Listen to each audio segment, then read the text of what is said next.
Hello. তো আমার সাথে আছে আমার প্রিয় বন্ধু নাইম, যে কিনা হচ্ছে আমার স্কুল ফ্রেন্ড।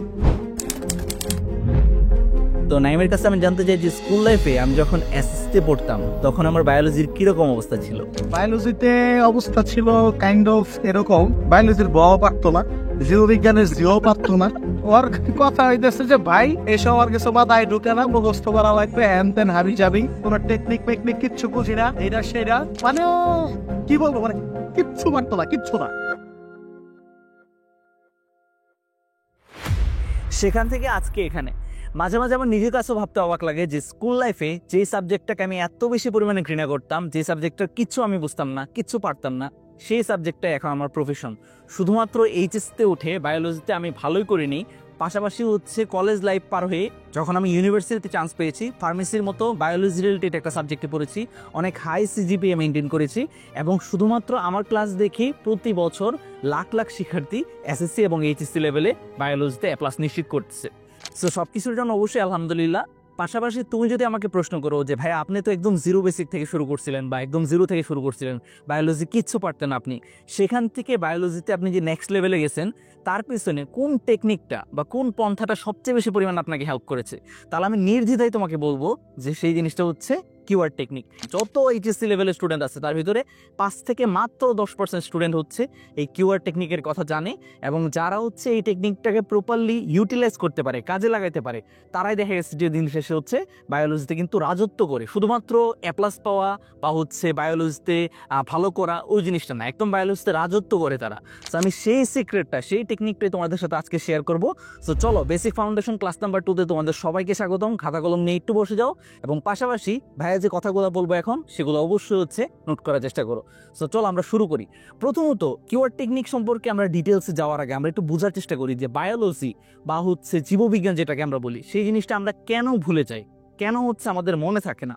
মনে না থাকার অনেক অনেক কারণ আছে বায়োলজিতে। তার ভিতরে একটা প্রধান কারণ হচ্ছে বায়োলজি আমরা যখনই পড়তে যাই, আমি কিন্তু এসএসসি বায়োলজির কথা বলতেছি না, এসএসসি বায়োলজি থেকে যারা হচ্ছে জাস্ট আসছো এইচএসসি 27 তোমরা, সো তোমরা কিন্তু অনেক ক্ষেত্রে বুঝতে পারবে না, বাট তোমাদের সিনিয়র যারা আছে তাদেরকে যদি জিজ্ঞাসা করো, বা তুমি যখন হচ্ছে কলেজ লাইফে 2-3 মাস পড়াশোনা করে ফেলবা, এই বায়োলজি বইটার সাথে যখন হচ্ছে আস্তে আস্তে পরিচিত হতে শুরু করবা, তখন দেখবা যে তুমি বায়োলজি মনে না রাখার বা বায়োলজির ভীতি সৃষ্টি হওয়ার প্রধানতম কারণ হচ্ছে এর ভিতরে অনেকগুলা মানে আননোন ওয়ার্ড আসে, কিছু ভয়াবহ শব্দ আসে, যে শব্দগুলা মনে রাখা আসলেই কষ্টকর। যেমন এখানে দেখো, ভালো করে খেয়াল করো, লিপোপলিস্যাকারাইড, এত বড় একটা নাম, তারপর হচ্ছে মিউকোপ্রোটিন, সিউডোসিলোমেট, তারপর হচ্ছে হ্যাপাটিক এনসেফালোপ্যাথি, ঠিক আছে, লিউকোসাইটোসিস, তারপর হচ্ছে গ্লুকোনিওজেনেসিস, কার্ডিওপালমোনারি মেশিন। এই যে শব্দগুলো বললাম, সেই শব্দগুলো তোমাদেরকে কিন্তু পড়তে হবে, ঠিক আছে। তোমাদের এইচএসসি লাইফের বায়োলজি ফার্স্ট পেপার কিংবা সেকেন্ড পেপার যে কোনো একটা বই যখন তুমি পড়বা, তখন দেখবা যে এরকম টাইপের কঠিন কঠিন কিছু শব্দ তোমার সামনে আসতেছে।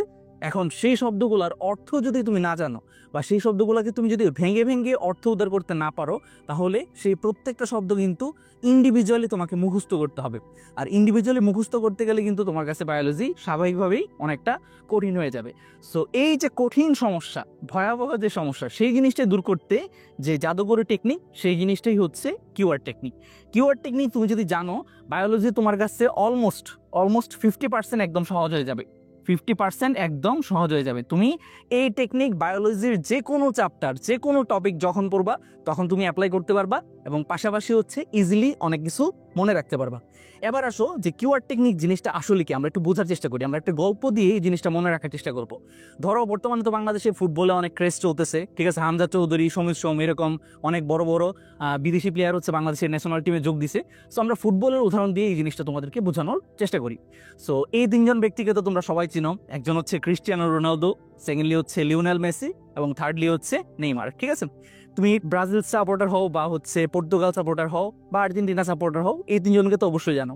সো ধরো কথার কথা, কোনো একটা কারণে এই 3জন তারা ঠিক করলেন যে বাংলাদেশে তো আসলে কোনো সময় যায় নাই, বাংলাদেশে একটু ঘুরে আসি।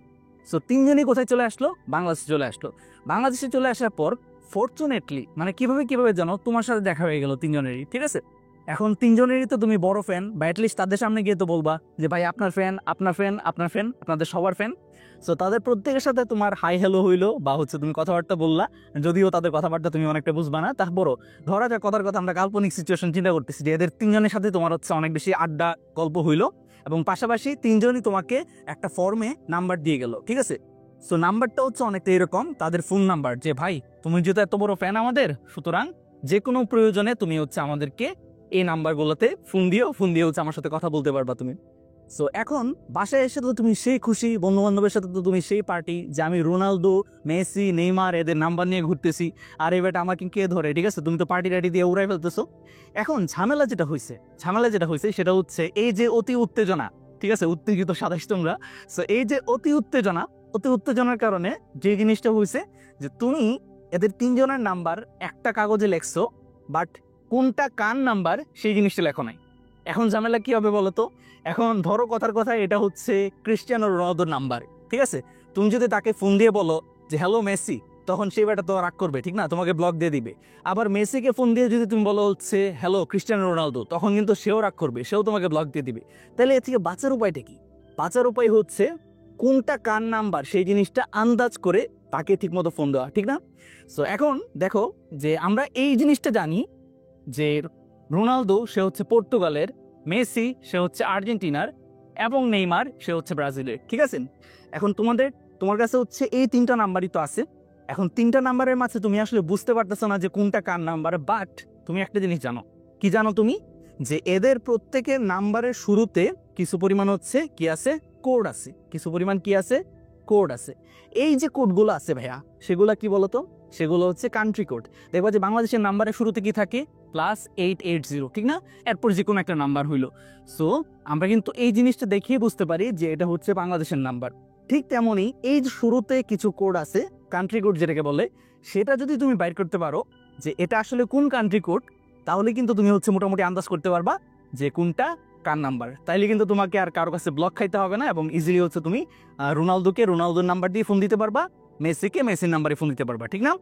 এবার আসো আমরা একটু বোঝার চেষ্টা করি যে তোমার কোনো ফ্রেন্ড, বা তুমি ধরো গুগলে সার্চ দেওয়ার পর তুমি জানতে পারলা যে +35 যে নাম্বারটা, সেটা হচ্ছে পর্তুগালের কান্ট্রি কোড, ঠিক আছে? এরপর আসো +54 যে নাম্বারটা, ঠিক আছে, এটা হচ্ছে আর্জেন্টিনার কান্ট্রি কোড। এরপর হচ্ছে +55 যে নাম্বারটা, সেটা হচ্ছে ব্রাজিলের কান্ট্রি কোড, ঠিক আছে? এখন তাহলে হচ্ছে জিনিসটা কিন্তু সহজ হয়ে গেল।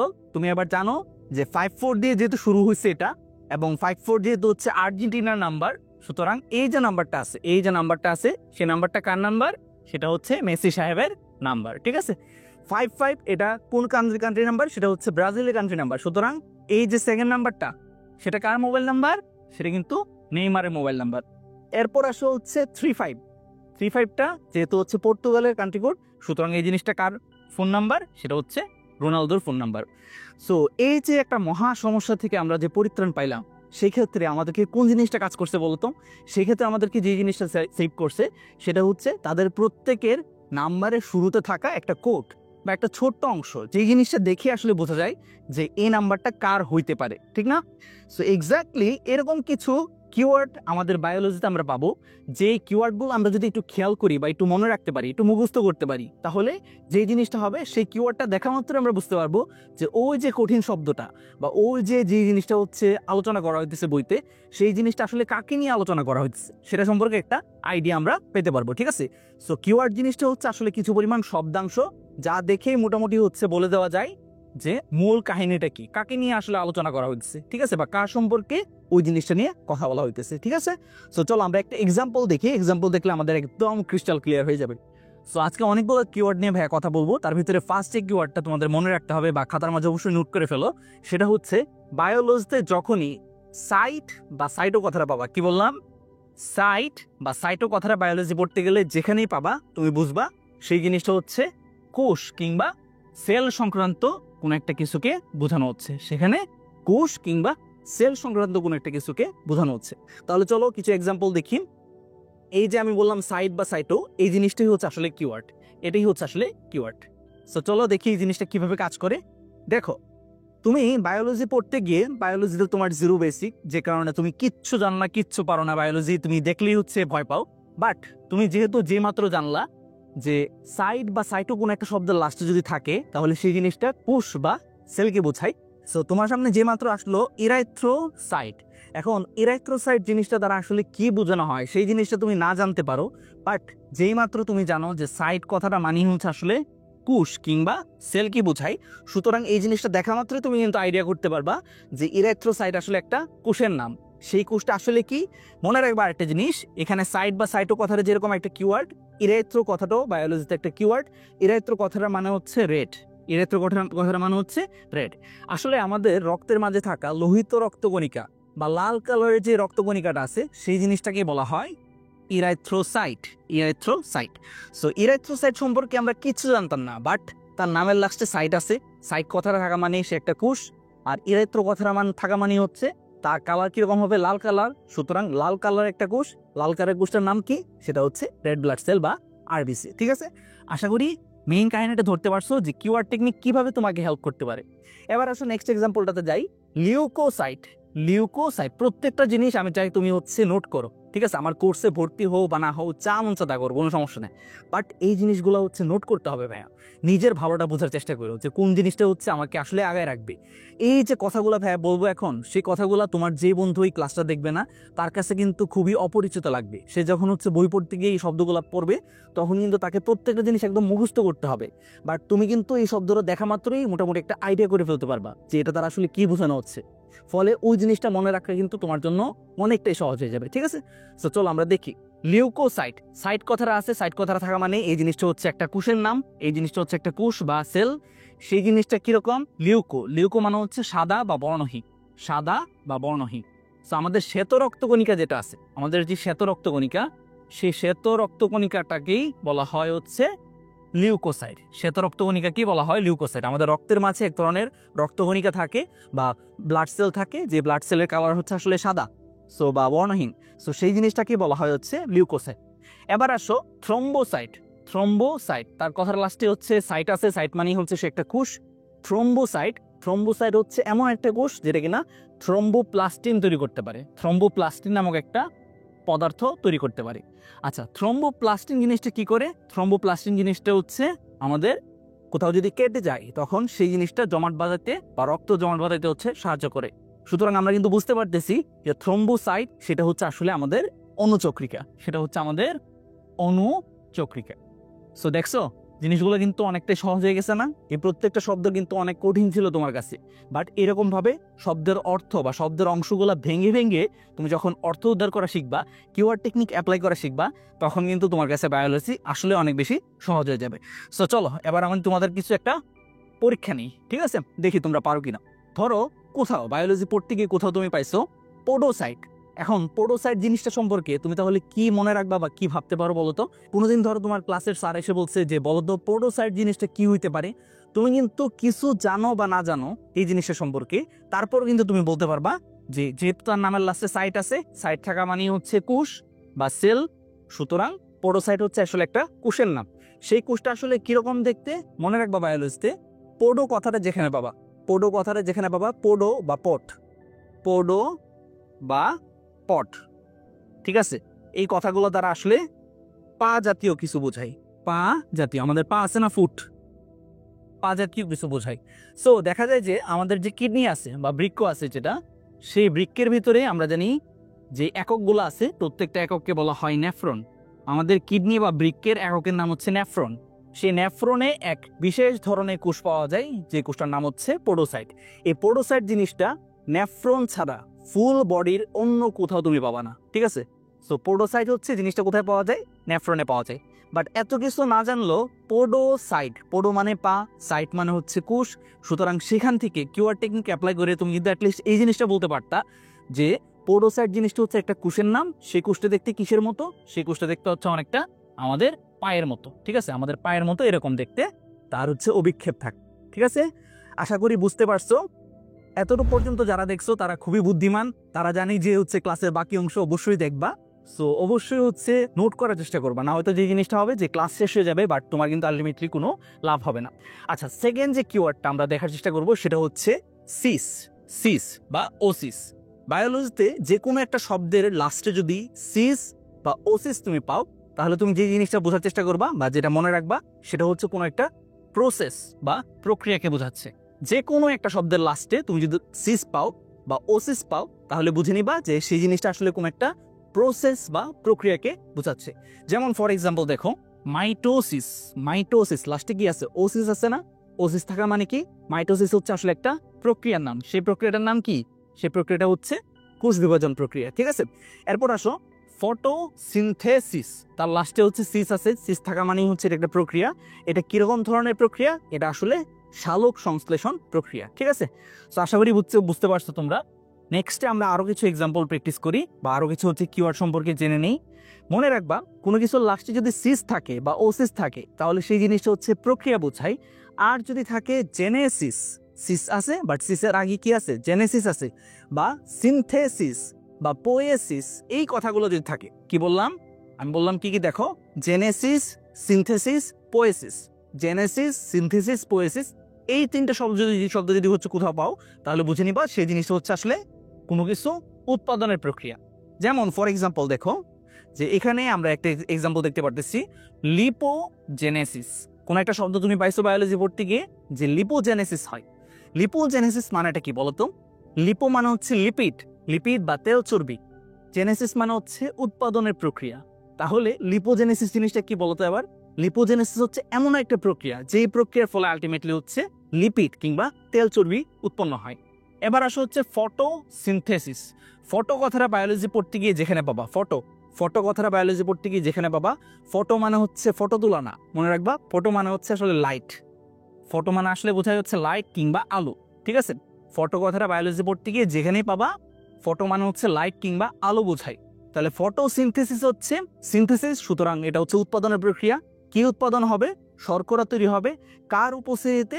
ফটো কিংবা লাইটের উপস্থিতিতে, অর্থাৎ আলোর উপস্থিতিতে শর্করা তৈরি যে হয় একটা উদ্ভিদের ভিতরে, সেই যে প্রক্রিয়া, সেই প্রক্রিয়াটাকে বলা হয় হচ্ছে ফটোসিনথেসিস। ঠিক আছে, আশা করি তোমরা মজা পেয়ে গেছো বা বুঝতে পারতেছো আসলে যে জিনিসগুলো হচ্ছে কিভাবে কাজ করে, এবং এগুলা নোট করলে যে তোমার ব্যাপকভাবে হচ্ছে উপকার হবে, তুমি নিজে বুঝে গেছো আশা করি। আমাকে আর মোটিভেশন দিতে হবে না যে ভাই ক্লাসটা কর, না করলে হচ্ছে তোর হচ্ছে অনেক বেশি লস হয়ে যাবে। আচ্ছা, এবার আসো ইরাইথ্রোপয়েসিস। আচ্ছা, এবার একটু আগে আমরা কিন্তু পড়ছিলাম যে ইরাইথ্রো কথাটা বায়োলজি পড়তে গিয়ে যেখানেই পাবো, ইরাইথ্রো মানে আসলে বোঝায় হচ্ছে রেড। ঠিক আছে, রেড বা লাল জাতীয় কিছু। আর পয়েসিস হচ্ছে উৎপাদনের প্রক্রিয়া, পয়েসিস হচ্ছে উৎপাদনের প্রক্রিয়া। তাহলে আমাদের দেহের ভিতরে বা আমাদের বোন মেরু অস্থিমজ্জা যেটা আছে, আমাদের হাড্ডি রাড্ডি যেটা আছে, একদম অস্থিমজ্জা যেটা আছে, সেখানে লোহিত রক্তকণিকা তৈরির যে প্রক্রিয়া, লোহিত রক্তকণিকা তৈরি বা লোহিত রক্তকণিকা উৎপাদনের যে প্রক্রিয়া, সেই জিনিসটাকে বলা হয় হচ্ছে ইরাইথ্রোপয়েসিস। ঠিক আছে, আশা করি কিন্তু বুঝতে পারছো। আচ্ছা, আমরা আরেকটা কিওয়ার্ড দেখি। আরেকটা কিওয়ার্ড কি দেখবো? আমরা একটু আগে দেখলাম উৎপাদনের প্রক্রিয়া, যে উৎপাদনের প্রক্রিয়াগুলো বোঝাইতে সিনথেসিস, জেনেসিস বা পয়েসিস থাকবে কোনো একটা শব্দের লাস্টে। এবার আসো আরেকটা শব্দ, সেটা হচ্ছে লাইসিস। বায়োলজি পড়তে গিয়ে কোথাও যদি কোনো একটা শব্দের লাস্টে লাইসিস কথাটা পাও, লাইসিস মানে হচ্ছে আসলে ভাঙনের প্রক্রিয়া, ভেঙে যাবে, কোনো একটা কিছু ভেঙে যাবে। দেখো ফর এক্সাম্পল দেখো, এখানে আমরা কি পাইতেছি? এখানে আমরা পাইতেছি যে হাইড্রোলাইসিস, আর্দ্র বিশ্লেষণ বা হাইড্রোলাইসিস। এই কথাটা বায়োলজি পড়তে গেলে অনেক জায়গাতে পাবা, কেমিস্ট্রি পড়তে গেলেও পাবা হাইড্রোলাইসিস। হাইড্রোলাইসিস সেটা সম্পর্কে তুমি কিছু জানো বা না জানো, তুমি কিন্তু দেখে বুঝতেছো তার লাস্টে যেহেতু লাইসিস আছে, লাইসিস থাকা মানে হচ্ছে এক্ষেত্রে কোনো একটা কিছু ভেঙে যাবে। সো এই যে ভাঙাভাঙির প্রক্রিয়াটা, সেটা কার উপস্থিতিতে হবে? সেটা হচ্ছে হাইড্রো। হাইড্রো মানে হচ্ছে পানি। হাইড্রো মানে হচ্ছে, মনে রাখবা, বায়োলজিতে কি বোঝায়? পানি বোঝায়। সো হাইড্রো কথাটাও একটা কিওয়ার্ড। এই কিওয়ার্ডটা যেখানে দেখবা, হাইড্রো মানে হচ্ছে আসলে পানি বোঝায়। সো পানির উপস্থিতিতে বা পানি সংযোগের ফলে কোনো একটা কিছু যদি ভেঙে যায়, তাহলে সেই প্রক্রিয়াটাকে বলা হবে হচ্ছে হাইড্রোলাইসিস কিংবা আর্দ্র বিশ্লেষণ। আমি যে আশা করি হচ্ছে তোমরা অনেকেই আফসোস করতেছো যে এই জিনিসগুলো কেন আগে জানলাম না, জানলে হচ্ছে এত কষ্ট করে হচ্ছে মানে মুখস্থ করতে হইতো না। আর্দ্র বিশ্লেষণ সারাদিন হচ্ছে মুখস্থ করে আসছি, বাট আর্দ্র বিশ্লেষণ বলতে আসলে কি বোঝায়? আর্দ্র বিশ্লেষণ মানে হচ্ছে কোথাও একটা পানি ঢেলে দিবা তুমি, পানির উপস্থিতিতে কোনো একটা কিছু ভেঙে যাবে, এই যে প্রক্রিয়া, সিম্পল একটা জিনিস, সেটাকেই বলা হবে হচ্ছে হাইড্রোলাইসিস। ঠিক আছে, আচ্ছা এবার আসো হচ্ছে ফটোলাইসিস। এবার তোমরা আমাকে বলো তো, কমেন্ট করে জানাও, এটা যদিও হচ্ছে রেকর্ডেড ক্লাস, তারপরেও কিন্তু কমেন্ট করতে হবে। কমেন্ট করে জানাও যে ফটোলাইসিস ইকুয়াল টু কি হবে, ফটোলাইসিস ইকুয়াল টু কি হবে। এই জিনিসটা অবশ্যই হচ্ছে ভিডিওটা পজ করে কমেন্ট করে জানাও। ঠিক আছে, মানে ইন্টারাকশন করতে হবে, ইন্টারাকশন না করলে কিন্তু সমস্যা। সো আমরা কিন্তু, আমি আনসারটা দিয়ে দিচ্ছি। আমরা যেহেতু দেখতেছি যে এই শব্দটার লাস্টে হচ্ছে লাইসিস কথাটা আছে, লাইসিস মানে হচ্ছে আসলে ভাঙ্গনের প্রক্রিয়া। এই ভাঙ্গাভাঙ্গির প্রক্রিয়াটা কার উপস্থিতিতে হবে, সেটা হচ্ছে ফটো। ফটো মানে হচ্ছে আসলে লাইট। সো আলোর উপস্থিতিতে কোনো একটা কিছু ভেঙে যাওয়ার যে প্রক্রিয়া, সেই প্রক্রিয়াটাকে বলা হয় হচ্ছে ফটোলাইসিস। আলোর উপস্থিতিতে কোনো একটা কিছু ভেঙে যাওয়ার যে প্রক্রিয়া, সেই প্রক্রিয়াকে বলা হয় হচ্ছে ফটোলাইসিস। এই ফটোলাইসিস আমরা কোথায় পাই? আমরা কিন্তু সালোক সংশ্লেষণ যখন পড়ছিলাম তখনই কিন্তু দেখছিলাম যে আলোর উপস্থিতিতে সেখানে হচ্ছে কোনো একটা কিছু ভেঙে যায়, সেই প্রক্রিয়াটাকে বলা হয় হচ্ছে ফটোলাইসিস। ঠিক আছে, এবার আসা হচ্ছে আমাদের সবার প্রিয়, হ্যাঁ, আমরা যখন শ্বসন পড়ছিলাম, মানে 9-10 যখন তুমি শ্বসন পড়ছো তখন এই জিনিসটা অবশ্যই পড়ছো তুমি, সেটা হচ্ছে গ্লাইকোলাইসিস। গ্লাইকোলাইসিস জিনিসটা মানে কি বলতো? তার নামের লাস্টে লাইসিস কথাটা আছে। লাইসিস মানে হচ্ছে কোনো একটা কিছু ভেঙে যাবে। কি ভাঙবে? গ্লাইকো। গ্লাইকো মানে হচ্ছে গ্লুকোজ। গ্লাইকো মানে হচ্ছে আসলে গ্লুকোজ। সো শ্বসনের সময় গ্লুকোজ ভেঙে পাইরুভিক অ্যাসিড তৈরির যে প্রক্রিয়া, সেই প্রক্রিয়াটাকে বলা হয় গ্লাইকোলাইসিস। সো গ্লাইকোলাইসিস সম্পর্কে তুমি কিছু না জানলেও অ্যাটলিস্ট এটা কিন্তু আন্দাজ করতে পারবা যে গ্লাইকোলাইসিস, তার নামের লাস্টে যেহেতু লাইসিস কথাটা আছে, লাইসিস মানে হচ্ছে ভাঙনের প্রক্রিয়া। কি ভাঙবে? গ্লাইকো মানে হচ্ছে গ্লুকোজ ভাঙবে। ঠিক আছে, সো এই যে প্রসেসটা, এই প্রসেসটাই কিন্তু একটা মানুষকে ইজিলি, যে কোনো একটা স্টুডেন্ট সে যদি হচ্ছে বারবার এই প্রসেসের ভিতর দিয়ে যায় বা এরকম করে হচ্ছে যদি বায়োলজি আগায়, তাহলে কিন্তু সে বায়োলজির জিনিয়াস হইতে বাধ্য। ঠিক আছে, বায়োলজি তার কাছে কিন্তু সহজ এবং মজাদার লাগতে কিন্তু বাধ্য। ঠিক আছে, এবং সেই জিনিসটাই আমি করার চেষ্টা করব আমাদের এইচএসসি বায়োলজি কোর্সে। যারা এখনো ভর্তি হও নাই, এই ভিডিওর ফার্স্ট কমেন্ট চেক করো, সেখান থেকে আমাদের সাইকেল 1-এ ভর্তি হয়ে যাও দ্রুত। ঠিক আছে, তো আমি কিন্তু আমাদের এইচএসসি 27-এর যে বায়োলজি কোর্সটা নিব, সেই কোর্সের প্রত্যেকটা ক্লাসে চেষ্টা করব এরকম কিছু পরিমাণ কিওয়ার্ড টেকনিক অ্যাপ্লাই করে তোমাদেরকে বায়োলজির প্রত্যেকটা জিনিস ভেঙে ইজিলি মাথায় ঢুকাই দিতে। ঠিক আছে, ও জিনিসটা জাস্ট হচ্ছে মনে রাখবা, তাহলে দেখবা যে বায়োলজি পড়তে গেলে শুধুমাত্র ওই টপিকটা না, তুমি যে কোনো টপিকেই এই কিওয়ার্ড টেকনিক অ্যাপ্লাই করে কিন্তু ইজিলি সবকিছুর অর্থ উদ্ধার করতে পারবা। ঠিক আছে, কোন একটা কিছুর অর্থই যদি তুমি না বোঝো, তখন কি হবে? সেই জিনিসটা মনে রাখা স্বাভাবিকভাবে তোমার জন্য কঠিন হবে। ঠিক না? আচ্ছা, সো এই জন্যই হচ্ছে আমাদের কিওয়ার্ড টেকনিক জানতে হবে। এবার আসো, আমরা যখন হচ্ছে আমাদের বায়োলজির সেকেন্ড পেপার পড়বো, ঠিক আছে, এই যে বায়োলজির সেকেন্ড পেপারটা যখন পড়বো, তখন এই বায়োলজির সেকেন্ড পেপারের চ্যাপ্টার নাম্বার 3, অর্থাৎ তৃতীয় যে অধ্যায়, যে অধ্যায়টার নাম হচ্ছে পরিপাক এবং শোষণ, সেই পরিপাক এবং শোষণ পড়ার সময় আমাদের একটা টপিক পড়তে হবে। যেই টপিকটার নাম কি? যেই টপিকটার নাম হচ্ছে লিভার বা যকৃৎ। ঠিক আছে, লিভার বা যকৃৎ সম্পর্কে আমরা এসএসসি লেভেলে টুকটাক জানছি বা পড়াশোনা করছি। আমাদের খাদ্য পুষ্টি এবং পরিপাক যে অধ্যায়টা ছিল, পঞ্চম অধ্যায়, সেটাতে হালকা পাতলা পড়াশোনা করছি। বাট এইচএসসি লেভেলে গিয়ে লিভার সম্পর্কে আমরা অনেক ডিটেলসে পড়াশোনা করব। ঠিক আছে, আচ্ছা, লিভারের আসলে অনেক কাজ। লিভারকে বলা হয় জৈব রসায়নাগার, তাকে বলা হয় আমাদের দেহের জৈব রসায়নাগার, কারণ তার ভিতরে প্রতিনিয়ত অসংখ্য বিক্রিয়া সংঘটিত হয়।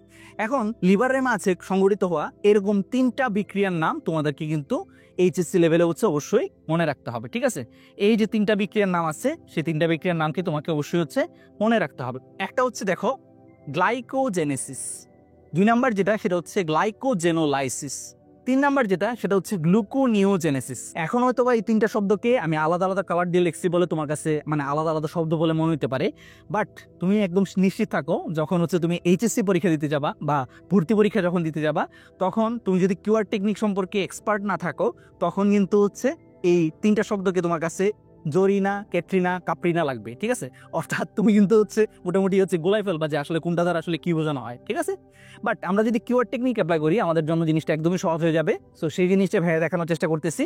দেখো, আমরা কিন্তু জানছি যে কোনো একটা শব্দের লাস্টে সিস থাকা মানে সেই জিনিসটা একটা প্রক্রিয়া বোঝাই। জেনেসিস থাকা মানে হচ্ছে সেটা উৎপাদনের প্রক্রিয়া। কি উৎপাদন হবে? সেটা উৎপাদন করবে হচ্ছে গ্লাইকোজেন। সো লিভার বা যকৃৎ যেই প্রক্রিয়ায় গ্লুকোজ থেকে গ্লাইকোজেন তৈরি করে, সেই প্রক্রিয়াটাকে বলা হয় হচ্ছে গ্লাইকোজেনেসিস। গ্লাইকোজেন উৎপন্ন হবে, তার জন্য এটার নাম হচ্ছে গ্লাইকোজেনেসিস। এরপর আসছে সেকেন্ডটার কথাই, গ্লাইকোজেনোলাইসিস। তার নামের লাস্টে সিস আছে, সিস মানে প্রক্রিয়া, লাইসিস মানে ভাঙনের প্রক্রিয়া। কি ভেঙে যাবে? ভাঙবে হচ্ছে গ্লাইকোজেন। যেই গ্লাইকোজেন এই প্রক্রিয়াতে তৈরি হয়েছিল, সেটা যখন হচ্ছে দরকার পড়বে বডির, তখন গ্লাইকোজেনোলাইসিস প্রক্রিয়াতে সেই গ্লাইকোজেন ভেঙে আবার গ্লুকোজে পরিণত হবে। সো গ্লাইকোজেন যেই প্রক্রিয়াতে ভাঙে, সেই প্রক্রিয়াটার নাম হচ্ছে গ্লাইকোজেনোলাইসিস। এবার গ্লাইকোজেন ভাঙতে একসময় কি হয়ে যাবে? আমাদের লিভারের ভিতরে কিন্তু গ্লাইকোজেন শেষ হয়ে যাবে। সো গ্লাইকোজেন যখন শেষ হয়ে যাবে, তখন লিভার দেখা যাবে যে বিভিন্ন ধরনের অ্যামিনো অ্যাসিড বা হচ্ছে চর্বি জাতীয় জিনিস থেকে গ্লুকোজ তৈরি করবে।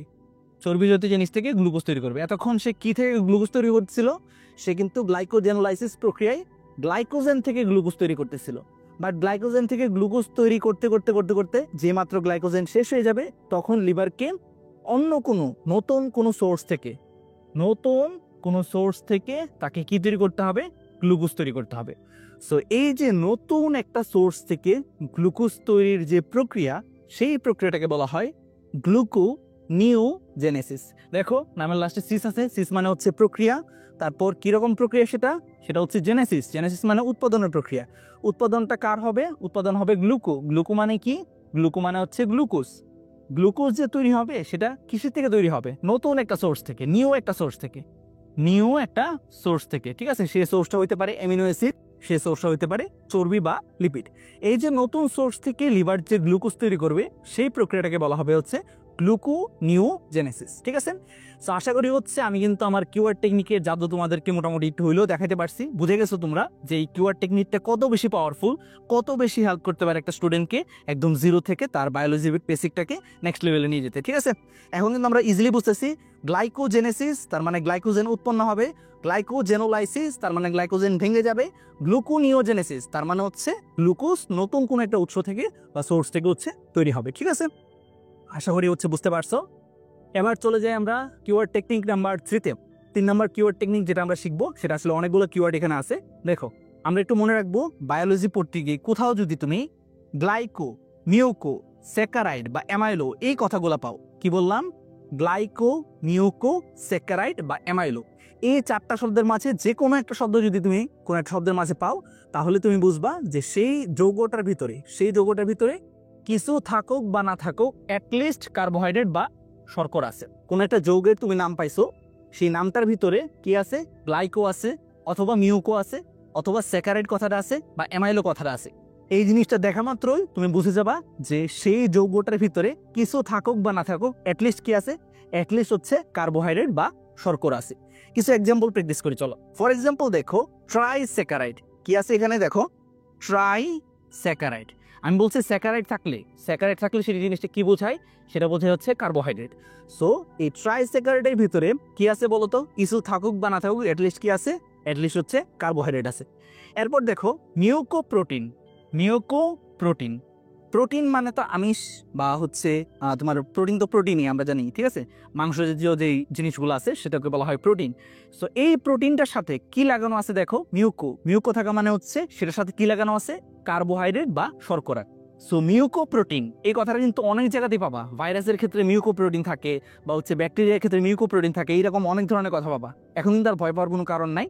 মিউকোপ্রোটিন মানে হচ্ছে এই জায়গাতে বা এই যৌগটার ভিতরে দুইটা জাস্ট হচ্ছে রাসায়নিক পদার্থ আছে। একটা হচ্ছে প্রোটিন বা আমিষ, আর একটা হচ্ছে মিউকো মানে হচ্ছে কার্বোহাইড্রেট, ঠিক আছে? সো আশা করি কিন্তু বুঝতে পারছো। এবার আরেকটা জিনিস তোমাদের একটু বলে দেই, যে আমরা তো জানলাম যে গ্লাইকো, মিউকো, স্যাকারাইড, অ্যামাইলো এই কথাগুলো থাকা মানেই হচ্ছে সেই যৌগটার ভিতরে কিছু থাকুক বা না থাকুক অ্যাটলিস্ট কি আছে? কার্বোহাইড্রেট আছে। এখন কার্বোহাইড্রেট বা শর্করা জিনিসটা হচ্ছে অনেক ধরনের হতে পারে। কার্বোহাইড্রেট বা শর্করা জিনিসটা অনেক ধরনের হতে পারে। সেটা হতে পারে হচ্ছে গ্লুকোজ, সেটা হতে পারে সুক্রোজ, সেটা হতে পারে ফ্রুক্টোজ, সেটা হতে পারে গ্যালাক্টোজ, সেটা হতে পারে ল্যাকটোজ। অনেক ধরনের হচ্ছে কার্বোহাইড্রেট বা শর্করা কিন্তু থাকা পসিবল। তো আমরা মনে রাখবো যে কোনো একটা শব্দের শুরুতে বা হচ্ছে ভিতরে যদি গ্লাইকো বা মিউকো কথাটা থাকে, ঠিক আছে? প্রথম যে দুইটা কথা আছে, গ্লাইকো বা মিউকো কথাটা থাকলে আমরা বুঝবো যে সেটার মাঝে কার্বোহাইড্রেট আছে বা শর্করা আছে। তবে শর্করার ভিতরে কোন জিনিসটা আছে? শর্করার ভিতরে আছে হচ্ছে গ্লুকোজ। শর্করা তো অনেক কিছু হইতে পারে, বাট তার ভিতরে গ্লাইকো বা মিউকো থাকলে আমরা বুঝবো গ্লুকোজ আছে, ঠিক আছে? গ্লুকোজ জিনিসটা আছে। কার্বোহাইড্রেট হিসেবে কি আছে? গ্লুকোজ আছে। তো দেখো এখানে আমরা কিন্তু দেখিয়ে বুঝতে পারতেছি গ্লাইকোলিপিড মানে কি? গ্লাইকোলিপিড মানে হচ্ছে এর ভিতরে দুইটা জিনিস আছে, একটা হচ্ছে লিপিড বা তেল চর্বি, আরেকটা হচ্ছে গ্লাইকো মানে হচ্ছে glucose. So glucose plus lipid এই দুইটা যৌগ মিলে যেই জিনিসটা তৈরি করে তার নামই হচ্ছে গ্লাইকোলিপিড। সো আশা করি এখন যখন তুমি হচ্ছে কোষের গঠন, আমরা প্রথম যে অধ্যায়টা দিয়ে আমাদের কোর্সটা শুরু করব, সেই অধ্যায়টার মাঝে একটা গুরুত্বপূর্ণ টপিক যেটা হচ্ছে কোষঝিল্লি। সেই কোষঝিল্লি পড়তে গিয়ে তুমি যে মাত্র দেখবা যে কোষঝিল্লির ভিতরে কি থাকে? গ্লাইকোলিপিড থাকে। সো এই জিনিসটা তোমাকে আর কনফিউজ করবে না। আশা করি তুমি দেখা মাত্রই বুঝবা গ্লাইকোলিপিড। গ্লাইকো মানে হচ্ছে গ্লুকোজ, লিপিড মানে হচ্ছে লিপিড। সো যে যৌগটার ভিতরে গ্লুকোজ এবং লিপিড এই দুইটা যৌগ থাকে তাকেই বলা হবে হচ্ছে গ্লাইকোলিপিড, ঠিক আছে? এবার আসলে হচ্ছে অ্যামাইলোজের ভিতরে কিন্তু অ্যামাইলো কথাটা আছে। অ্যামাইলো কথাটা থাকা মানে হচ্ছে এটা আসলে কি, এটা হচ্ছে একটা কার্বোহাইড্রেট বা শর্করা, ঠিক আছে। এবার আসো তোমাদের একটা টেস্ট নেই, আশা করি তোমরা এই জিনিসগুলা মনে রাখবা, দেখি তোমরা পারো কিনা। এটা হচ্ছে কমেন্টে লিখতে হবে, ঠিক আছে। সেটা কি, ধরো কুশিলি পড়তে গেছো তুমি, কুশিলি পড়তে গিয়ে তুমি দেখলা যে একটা শব্দ সেখানে আছে, কুশিলির ভিতরে একটা যৌগ থাকে বা একটা পদার্থ থাকে, যে পদার্থটার নাম হচ্ছে গ্লাইকোক্যালিক্স। যে পদার্থটার নাম হচ্ছে কি, গ্লাইকোক্যালিক্স। এবার এই জিনিসটা দেখা মাত্র তুমি কি বুঝবা বলো তো, মানে এটার ভিতরে কি আছে বা কিরকম জিনিস আছে এর ভিতরে, তুমি একটু গেস করে জানাও তো।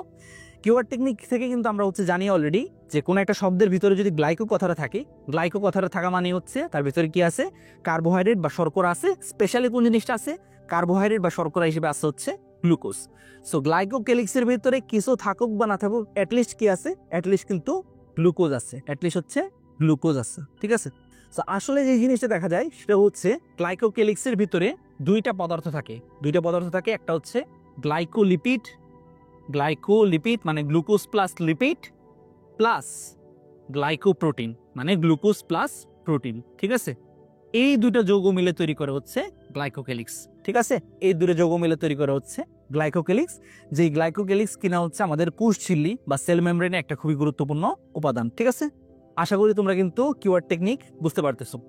এবার আসো 4 নম্বর, আমরা কিওয়ার্ড টেকনিকের আরেকটা কিওয়ার্ড দেখে নিই, যে জিনিসটা আমাদের খুব হেল্প করবে। সেটা হচ্ছে কোনো একটা শব্দ, তুমি বায়োলজি পড়তে গেছো, বায়োলজি পড়তে গিয়ে দেখলা যে কোনো একটা শব্দের লাস্টে কি আছে, লাস্টে আছে ওস। কোনো একটা শব্দের লাস্টে তুমি কি পাইলা, ওস পাইলা। এই জিনিসটা দেখা মাত্রই তুমি মোটামুটি হচ্ছে নিশ্চিত হয়ে যাও যে এটা দ্বারা আসলে হচ্ছে কোনো একটা কার্বোহাইড্রেট বা শর্করার নাম বোঝাচ্ছে, কার্বোহাইড্রেট বা শর্করার নাম বোঝাচ্ছে। আচ্ছা, পার্থক্যটা বুঝতে হবে, অনেকে একটু কনফিউজ হয়ে যেতে পারো যে ভাই একটু আগেও তো কার্বোহাইড্রেট বা শর্করার কথা বলছিলেন, এখনও তো আপনি কার্বোহাইড্রেট বা শর্করার কথাই বলতেছেন, তাহলে দুইটার মাঝে পার্থক্যটা আসলে কি, পার্থক্যটাও আমি ক্লিয়ার করে দিচ্ছি। দেখো, আমরা যে কোনো একটা শব্দের শুরুতে, শেষে বা মাঝখানে যদি গ্লাইকো, মিউকো, স্যাকারাইড, অ্যামাইলো এই কথাগুলো পাই, তাহলে আমরা বুঝবো যে সেই যৌগটার ভিতরে কিছু থাকুক বা না থাকুক, অ্যাটলিস্ট কি আছে, অ্যাটলিস্ট আছে হচ্ছে কার্বোহাইড্রেট বা শর্করা। কার্বোহাইড্রেট বা শর্করার সাথে কিন্তু অন্য কিছু থাকতে পারে, বাট অ্যাটলিস্ট কি আছে, অ্যাটলিস্ট হচ্ছে কার্বোহাইড্রেট বা শর্করা আছে। অন্যদিকে কোনো একটা শব্দের লাস্টে যদি ওজ আমরা পাই, ওজ পাওয়া মানে হচ্ছে সেই যৌগটা নিজেই হচ্ছে একটা কার্বোহাইড্রেট, সেই যৌগটা নিজেই হচ্ছে একটা কার্বোহাইড্রেট। উদাহরণ হিসেবে দেখো, গ্লুকোজের কথা আমরা বলতে পারি, গ্লুকোজ তার নামের লাস্টে কি আছে, ওজ আছে। ওজ থাকা মানে হচ্ছে এই ফুল জিনিসটা নিজেই একটা কার্বোহাইড্রেট। ফ্রুক্টোজ, ফ্রুক্টোজের লাস্টে কি আছে, ওজ আছে। ওজ থাকা মানে হচ্ছে এই ফ্রুক্টোজ নিজেই জিনিসটা হচ্ছে একটা কার্বোহাইড্রেট। সুক্রোজ, সুক্রোজের নামের লাস্টে ওজ আছে। ওজ থাকা মানে হচ্ছে এই ফুল জিনিসটা নিজেই একটা কার্বোহাইড্রেট। গ্যালাক্টোজ, গ্যালাক্টোজের লাস্টে ওজ আছে। ওজ থাকা মানে হচ্ছে গ্যালাক্টোজ নিজেই একটা কার্বোহাইড্রেট। সো আশা করি তোমরা বুঝতে পারছো, কোনো একটা শব্দের লাস্টে যদি ওজ থাকে, ওজ থাকা মানে হচ্ছে সেই জিনিসটা নিচেই একটা কার্বোহাইড্রেট। আর কোনো একটা শব্দের শুরুতে, শেষে বা মাঝখানে যদি গ্লাইকো, মিউকো, তারপর হচ্ছে অ্যামাইলো, স্যাকারাইড এই কথাগুলো থাকে, সেই কথাগুলো থাকার মানে হচ্ছে সেই যোগের ভিতরে অ্যাটলিস্ট কার্বোহাইড্রেট আছে, পাশাপাশি কার্বোহাইড্রেটের সাথে অন্য কিছু থাকতে পারে, ঠিক আছে। আশা করি তোমরা কিন্তু দুইটা মানে পার্থক্য কিন্তু করতে পারছো। এবার আমরা আরো কিছু ব্যতিক্রম জেনে যাই, ঠিক আছে। যেই যৌগগুলা নিজেরা হচ্ছে কার্বোহাইড্রেট, বাট তাদের নামের লাস্টে হচ্ছে ওজ নারী, ঠিক আছে। সো এই দুটো ব্যতিক্রম আমরা জেনে যাই, একটা হচ্ছে স্টার্চ আর একটা হচ্ছে গ্লাইকোজেন। স্টার্চ, গ্লাইকোজেন এবং পাশাপাশি হচ্ছে অ্যামাইলোপেকটিন, অ্যামাইলোপেকটিন এই কথাগুলো একটু লিখে ফেলো। যদিও স্টার্চ, গ্লাইকোজেন, অ্যামাইলোপেকটিন এই যে যৌগগুলো আছে, সেই যৌগগুলার নামের কোথাও হচ্ছে ওজ নাই। ওজ না থাকা সত্ত্বেও এরা প্রত্যেকেই হচ্ছে এক একটা কার্বোহাইড্রেট বা শর্করা, এরা প্রত্যেকেই হচ্ছে এক একটা কার্বোহাইড্রেট বা শর্করা। স্টার্চ, গ্লাইকোজেন, অ্যামাইলোপেকটিন এদের মাঝে ওজ নাই, বাট ওজ না থাকা সত্ত্বেও এরা হচ্ছে প্রত্যেকেই কার্বোহাইড্রেট বা শর্করা। আশা করি বুঝতে পারছো তোমরা। এবার এবার তোমাদেরকে কিছু আমি পরীক্ষা নেই, এই জিনিসটা কমেন্ট করতে হবে, ঠিক আছে। আচ্ছা, আমরা কমেন্টে কি লিখবো, আমরা কমেন্টে লিখবো যে রাইবোস। কোথাও পড়তে গেছো তুমি বায়োলজিতে পড়তে গিয়ে দেখলা যে রাইবোস কথাটা আছে বা ডিঅক্সিরাইবোস কথাটা আছে, সেই জিনিসটা দেখা মাত্রই তুমি কি বুঝবা, ঠিক আছে, সেই জিনিসটা কমেন্টে আমাকে লিখে জানাও। আমি আনসারটা দিয়ে দিচ্ছি যে রাইবোস কথাটা আমরা যেখানে পাবো, আমরা নর্মালি হচ্ছে আমরা যখন জীবের বংশগতি বিবর্তন পড়ছিলাম এসএসসিতে, তখন কিন্তু এই জিনিসটা পাইছিলাম। আরএনএ বলে একটা নিউক্লিক অ্যাসিড আছে, সে আরএনএর একটা উপাদান হচ্ছে রাইবোস। আরএনএ বা রাইবো নিউক্লিক অ্যাসিড যেটা, সেটার একটা উপাদান হচ্ছে রাইবোস। রাইবোস জিনিসটা আসলে কি, তার নামের লাস্টে যেহেতু ওজ আছে, ওজ থাকা মানে হচ্ছে সে নিজেই একটা কার্বোহাইড্রেট বা শর্করা। এবার আসো হচ্ছে ডিঅক্সিরাইবোস। ডিঅক্সিরাইবোস মানে কি আমরা একটু দেখার চেষ্টা করি। আমরা কিছু জানি বা না জানি, আমরা কিন্তু অ্যাটলিস্ট নামের লাস্টে যেহেতু ওজ আছে, ওজ থাকা মানে কিন্তু আমরা বুঝতে পারতেছি সে হচ্ছে আসলে একটা কার্বোহাইড্রেট বা শর্করা। ডিঅক্সিরাইবোস নিজে কিরকম, নিজে হচ্ছে একটা কার্বোহাইড্রেট বা শর্করা। এই শর্করাটার সাথে রাইবোজের পার্থক্যটা কি, রাইবোজের সাথে ডিঅক্সিরাইবোজের পার্থক্যটা কি, সেটাও কিন্তু ডিঅক্সিরাইবোজের নামটাই বলে দেয়। ঠিক আছে, এই কথাটা যদিও হচ্ছে আমি বেসিক ক্লাস নাম্বার 1-এ পড়াইছি তোমাদেরকে বা জানাইছি তোমাদেরকে, তারপরে একটু মনে করাই দিই, দেখো তোমরা মনে পড়তেছে কিনা। রাইবোজ, রাইবোজের থেকে আমরা যদি হচ্ছে 2 নাম্বার যে কার্বন, রাইবোজের 2 নাম্বার যে কার্বন, রাইবোজের যে 2 নাম্বার কার্বন, সেই 2 নাম্বার কার্বন থেকে একটা অক্সিজেনকে আমরা যদি হচ্ছে অপসারণ করি বা সরাই নেই, তখন আমরা যেই যৌগটা পাবো সেই যৌগটার নাম হচ্ছে ডিঅক্সিরাইবোস। বায়োলজি পড়তে গিয়ে আরেকটা কিওয়ার্ড লিখে ফেলো। বায়োলজি পড়তে গিয়ে যে কোনো জায়গায় তুমি যদি হচ্ছে ডিই পাও, ডি মানে হচ্ছে নাই, ডি মানে হচ্ছে নাই, যে কোনো জায়গায় তুমি যদি পাও ডিই, ডিই মানে হচ্ছে আসলে নাই বোঝাই। দেখো রাইবোজ থেকে কি নাই, রাইবোজ থেকে নাই হচ্ছে অক্সিজেন নাই। রাইবোজের যে 2 নাম্বার কার্বন, সেই 2 নাম্বার কার্বন থেকে আমরা যদি একটা অক্সিজেনকে অপসারণ করি বা সরাই নেই, তাহলে আমরা যেই যৌগটা পাবো সেই যৌগটার নামই হচ্ছে ডিঅক্সিরাইবোস। তার নামেই কিন্তু তার পরিচয় বা তার গঠন কিন্তু আমরা বুঝে যাচ্ছি। ঠিক আছে, আশা করি বুঝতে পারছো তোমরা। আচ্ছা, এরপর আসো আমরা আরেকটা কিওয়ার্ড জানি। সেই কিওয়ার্ডটা হচ্ছে কোন একটা শব্দের লাস্টে যদি আমরা পাই এইস, কোন একটা শব্দের লাস্টে আমরা যদি এইস পাই, এইস মানে হচ্ছে সে নিজে আসলে একটা এনজাইম। ওজ যেরকম ছিল একটা কার্বোহাইড্রেটের নাম, ঠিক তেমনি কোন একটা শব্দের লাস্টে যদি আমরা এইস পাই, এইস দ্বারা আসলে হচ্ছে এনজাইমের নামগুলোকে বোঝায়। ঠিক আছে, আচ্ছা অনেকের এখন এই মুহূর্তে তোমার যে কনফিউশনটা তৈরি হবে সেটা হচ্ছে ভাইয়া এনজাইম জিনিসটা কি? এনজাইম হচ্ছে আসলে ঘটক, এনজাইম হচ্ছে আসলে কি? ঘটক।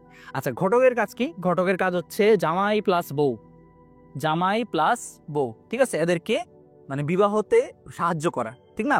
ঠিক তেমনি বিভিন্ন যে যৌগগুলো আছে, রাসায়নিক যে যৌগগুলো আছে, সেই যৌগগুলোর মাঝে বিক্রিয়া ঘটাইতে যেই জিনিসটা হচ্ছে সাহায্য করে থাকে সেটাকেই বলা হয় এনজাইম।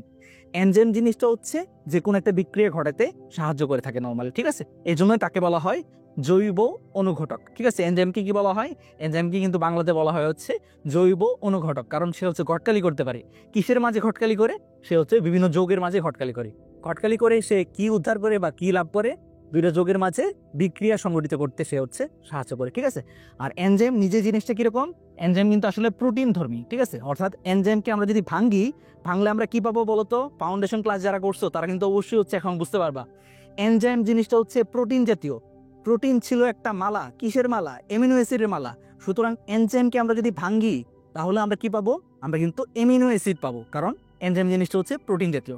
এনজাইম প্রোটিন, প্রোটিন মানে হচ্ছে মালা, কিসের মালা? অ্যামিনো অ্যাসিডের মালা। সুতরাং এনজাইমকে ভাঙলে কি পাওয়া যাবে? অ্যামিনো অ্যাসিড পাওয়া যাবে। ঠিক আছে, আশা করি বুঝতে পারছো। বায়োলজি এরকম হচ্ছে সুতাগুলা জোড়া লাগাইতে হবে, একটা টপিকের সাথে আরেকটা টপিক, একটা বেসিকের সাথে আরেকটা বেসিক জোড়া লাগাইতে হবে। জোড়া লাগাইতে পারলেই তুমি কিন্তু 0 বেসিক থেকে নেক্সট লেভেলে যেতে পারবা। আর সেই কাজটাই আমি করার চেষ্টা করব আমাদের বায়োলজি কোর্সের সাইকেল 1, সাইকেল 2, সাইকেল 3, 4, 5, 6 এই সাইকেলগুলো। ঠিক আছে, সো এইচএসসি 27-এর যারাই হচ্ছে ক্লাসটা দেখছো, আমি তোমাদেরকে অবশ্যই হচ্ছে রেকমেন্ড করব দ্রুত হচ্ছে আমাদের সাইকেল 1-এ ভর্তি হয়ে যাও। সাইকেল 1-এ ভর্তির জন্য এই ভিডিওর ফার্স্ট কমেন্টে দেখো সকল ডিটেলস দেওয়া আছে, আমাদের হোয়াটসঅ্যাপ নাম্বার দেওয়া আছে। হোয়াটসঅ্যাপ নাম্বারে মেসেজ দিয়ে জানালেই হচ্ছে আমি কিন্তু তোমাকে ভর্তির সব ডিটেলস দিয়ে দিব, সেখান থেকে দ্রুত ভর্তি হয়ে যাও। ঠিক আছে, আচ্ছা আমরা আগাই। আমরা তাহলে কি পাইলাম? যে কোনো একটা শব্দের লাস্টে যদি আমরা এইস পাই, এইস পাওয়া মানে হচ্ছে সে নিজে আসলে একটা এনজাইমের নাম। কিছু এক্সাম্পল আমরা প্র্যাকটিস করি, যেমন কাইনেস। কাইনেসের লাস্টে এস আছে, এস থাকা মানে হচ্ছে কাইনেস জিনিসটা হচ্ছে একটা এনজাইমের নাম। গাইরেস জিনিসটার লাস্টে এস আছে, এনজাইমের নাম। ল্যাকটেজের লাস্টে এস আছে, সুতরাং সেটাও কিন্তু একটা এনজাইমের নাম। সো নর্মালি এনজাইমগুলোর নামের লাস্টে কি থাকে? এইস থাকে। ঠিক আছে, আচ্ছা এখানেও আমরা কিছু পরিমাণ ব্যতিক্রম লক্ষ্য করব। যে ব্যতিক্রমগুলো কি কি? Pepsin, trypsin, renin. পেপসিন আমরা একটু দেখার চেষ্টা করি। পেপসিন, ট্রিপসিন, রেনিন, এই যে এনজাইমগুলো আছে পেপসিন, ট্রিপসিন, রেনিন, এদের নামের লাস্টে যদিও এস নাই বা এজ নাই, তারপরও হচ্ছে তারা কিরকম? তারা কিন্তু এনজাইমের নাম। ঠিক আছে, পেপসিন একটা এনজাইম, ট্রিপসিন একটা এনজাইম, রেনিন কিন্তু একটা এনজাইম। সুতরাং মানে এনজাইমগুলোর নামের লাস্টে নর্মালি এজ থাকে, বাট এদের লাস্টে যদিও এজ নেয় তারপরেও কিন্তু তারা এনজাইম। এই জিনিসটা আমরা একটু মনে রাখবো, তাহলে কিন্তু আমাদের মোটামুটি হয়ে যাবে। আচ্ছা একটা এক্সাম্পল আমরা প্র্যাকটিস করি, চলো। একটা কঠিন নাম আমি নিলাম। ঠিক আছে, একটা কঠিন নাম আমি নিলাম, দেখি তোমরা পারো কিনা। ধরো বায়োলজি পড়তে গেছো, তুমি বায়োলজি পড়তে গিয়ে কোথাও তুমি পাইছো একটা কঠিন একটা শব্দ HMG Koi reductase. HMG Koi reductase এটা তার আসলে কি বোঝায় বলো তো? তার নামের লাস্টে যেহেতু এইজ আমরা পাইতেছি, এজ, তার নামের লাস্টে কি আছে? এইজ আছে। এইজ থাকা মানে হচ্ছে HMG কোয়ে রিডাক্টেস এটা আসলে একটা কিসের নাম? এটা কিন্তু একটা এনজাইমের নাম, কারণ তার নামের লাস্টে হচ্ছে এইজ আছে। এইজ থাকা মানে হচ্ছে নর্মালি এনজাইমের নামগুলোকে বোঝায়। এই এনজাইমটা কি ধরনের কাজ করবে? রিডাক্টেজ, রিডাকশন মানে কি? বিজারণ প্রক্রিয়া। তাহলে আমরা কিন্তু বুঝতেছি যে এই এনজাইমটা সে হচ্ছে জারণ বিজারণ সংগঠিত করতে কিন্তু সাহায্য করবে, ঠিক আছে? তার নামেই কিন্তু তার কাজ বা পরিচয় কিন্তু বোঝা যায়। আচ্ছা, এই HMG কোয়ে রিডাক্টেজ এই এনজাইমটা আসলে আমাদের বডিতে, আমাদের শরীরের ভিতরে লিপিড বা তেল চর্বি তৈরিতে খুবই গুরুত্বপূর্ণ ভূমিকা পালন করে। এই HMG কোয়ে রিডাক্টেজ যদি কাজ না করে তাহলে সেই ক্ষেত্রে হচ্ছে আমাদের বডিতে কিন্তু লিপিড তৈরি হতে পারবে না। আমাদের বডিতে তেল চর্বি বা এই যে তোমার হচ্ছে মেদ যে জমে, ঠিক আছে, মোটা যে হয়ে যায় মানুষ, সো ওই জিনিসটা কিন্তু হইতে পারবে না। এই জন্যই নর্মালি হচ্ছে আমাদের কারো বডিতে, নর্মালি বিশেষ করে হচ্ছে তোমার দাদা বা দাদি বা হচ্ছে তোমার বাবা মার কিন্তু যদি হচ্ছে কোলেস্টেরলের সমস্যা থাকে তখন ডাক্তাররা কিন্তু বিভিন্ন ধরনের ওষুধ দেন, যেমন ধরো রোসোভাস্টেটিন, অ্যাটোরোভাস্টেটিন, ঠিক আছে, অ্যাটোরোভাস্টেটিন তাদের ওষুধগুলা একটু খুলে দেখো, ঠিক আছে? আস্তে আস্তে যেহেতু ডাক্তারের লাইনে তুমি যাবা আশা করি ইনশাল্লাহ, যেহেতু বায়োলজির ক্লাস দেখতেছো, বায়োলজির প্রতি এত টান তোমার, সুতরাং আমি বিশ্বাস করি যে তুমি ডাক্তারের লাইনে যাবা। সো যেহেতু হচ্ছে ডাক্তারের লাইনে তুমি যাইতে ইচ্ছুক, সেজন্য ভাইয়া বলবো যে কয়েকটা ওষুধের নাম এখনই জেনে যাও। রোসোভাস্টেটিন, অ্যাটোরোভাস্টেটিন, ঠিক আছে, অ্যাটোরোভাস্টেটিন, সিমভাস্টেটিন, এরকম কিছু পরিমাণ স্টেটিন ড্রাগ দেয় ডাক্তাররা, কিছু পরিমাণ স্টেটিন ড্রাগ দেয়। এই স্টেটিন ড্রাগটা যে কাজটা করে সেটা হচ্ছে এই HMG কোয়ে রিডাক্টেস এনজাইমটাকে বন্ধ করে দেয়। HMG কোয়ে রিডাক্টেস এনজাইমটাকে অফ করে দেয় বা বন্ধ করে দেয়। বন্ধ করে দিলে কি হবে? বন্ধ করে দিলে সেই রোগীর বডিতে হচ্ছে আর লিপিড তৈরি হতে পারবে না, ঠিক আছে? সো আশা করি তোমরা বুঝতে পারতেছো বায়োলজির একটা টপিক কিভাবে আরেকটা টপিকের সাথে রিলেটেড, ঠিক আছে? আমরা কিন্তু বুঝে গেলাম যে HMG কোয়ে রিডাক্টেস তার নামের লাস্টে যেহেতু এজ আছে, এজ থাকা মানে হচ্ছে সেটা আসলে একটা এনজাইমের নাম, ঠিক আছে? এবার এসব কিছু এক্সট্রা ইনফরমেশন তোমাদেরকে দেই, যেহেতু কষ্ট করে হচ্ছে ক্লাসটা দেখতেছো তোমরা, সুতরাং এক্সট্রা কিছু দেওয়া তো বানতা হে, ঠিক আছে? সো চলো আমরা মনে রাখবো যে কোনো একটা এনজাইমের নামের শুরুতে যদি থাকে প্রো, নামের শুরুতে কি থাকে? নামের শুরুতে যদি থাকে প্রো, কোনো একটা এনজাইমের নাম, সেই এনজাইমের নামের শুরুতে যদি থাকে প্রো অথবা তার নামের লাস্টে যদি থাকে জেন, তাহলে সেই এনজাইমটা হচ্ছে নিষ্ক্রিয় এনজাইম।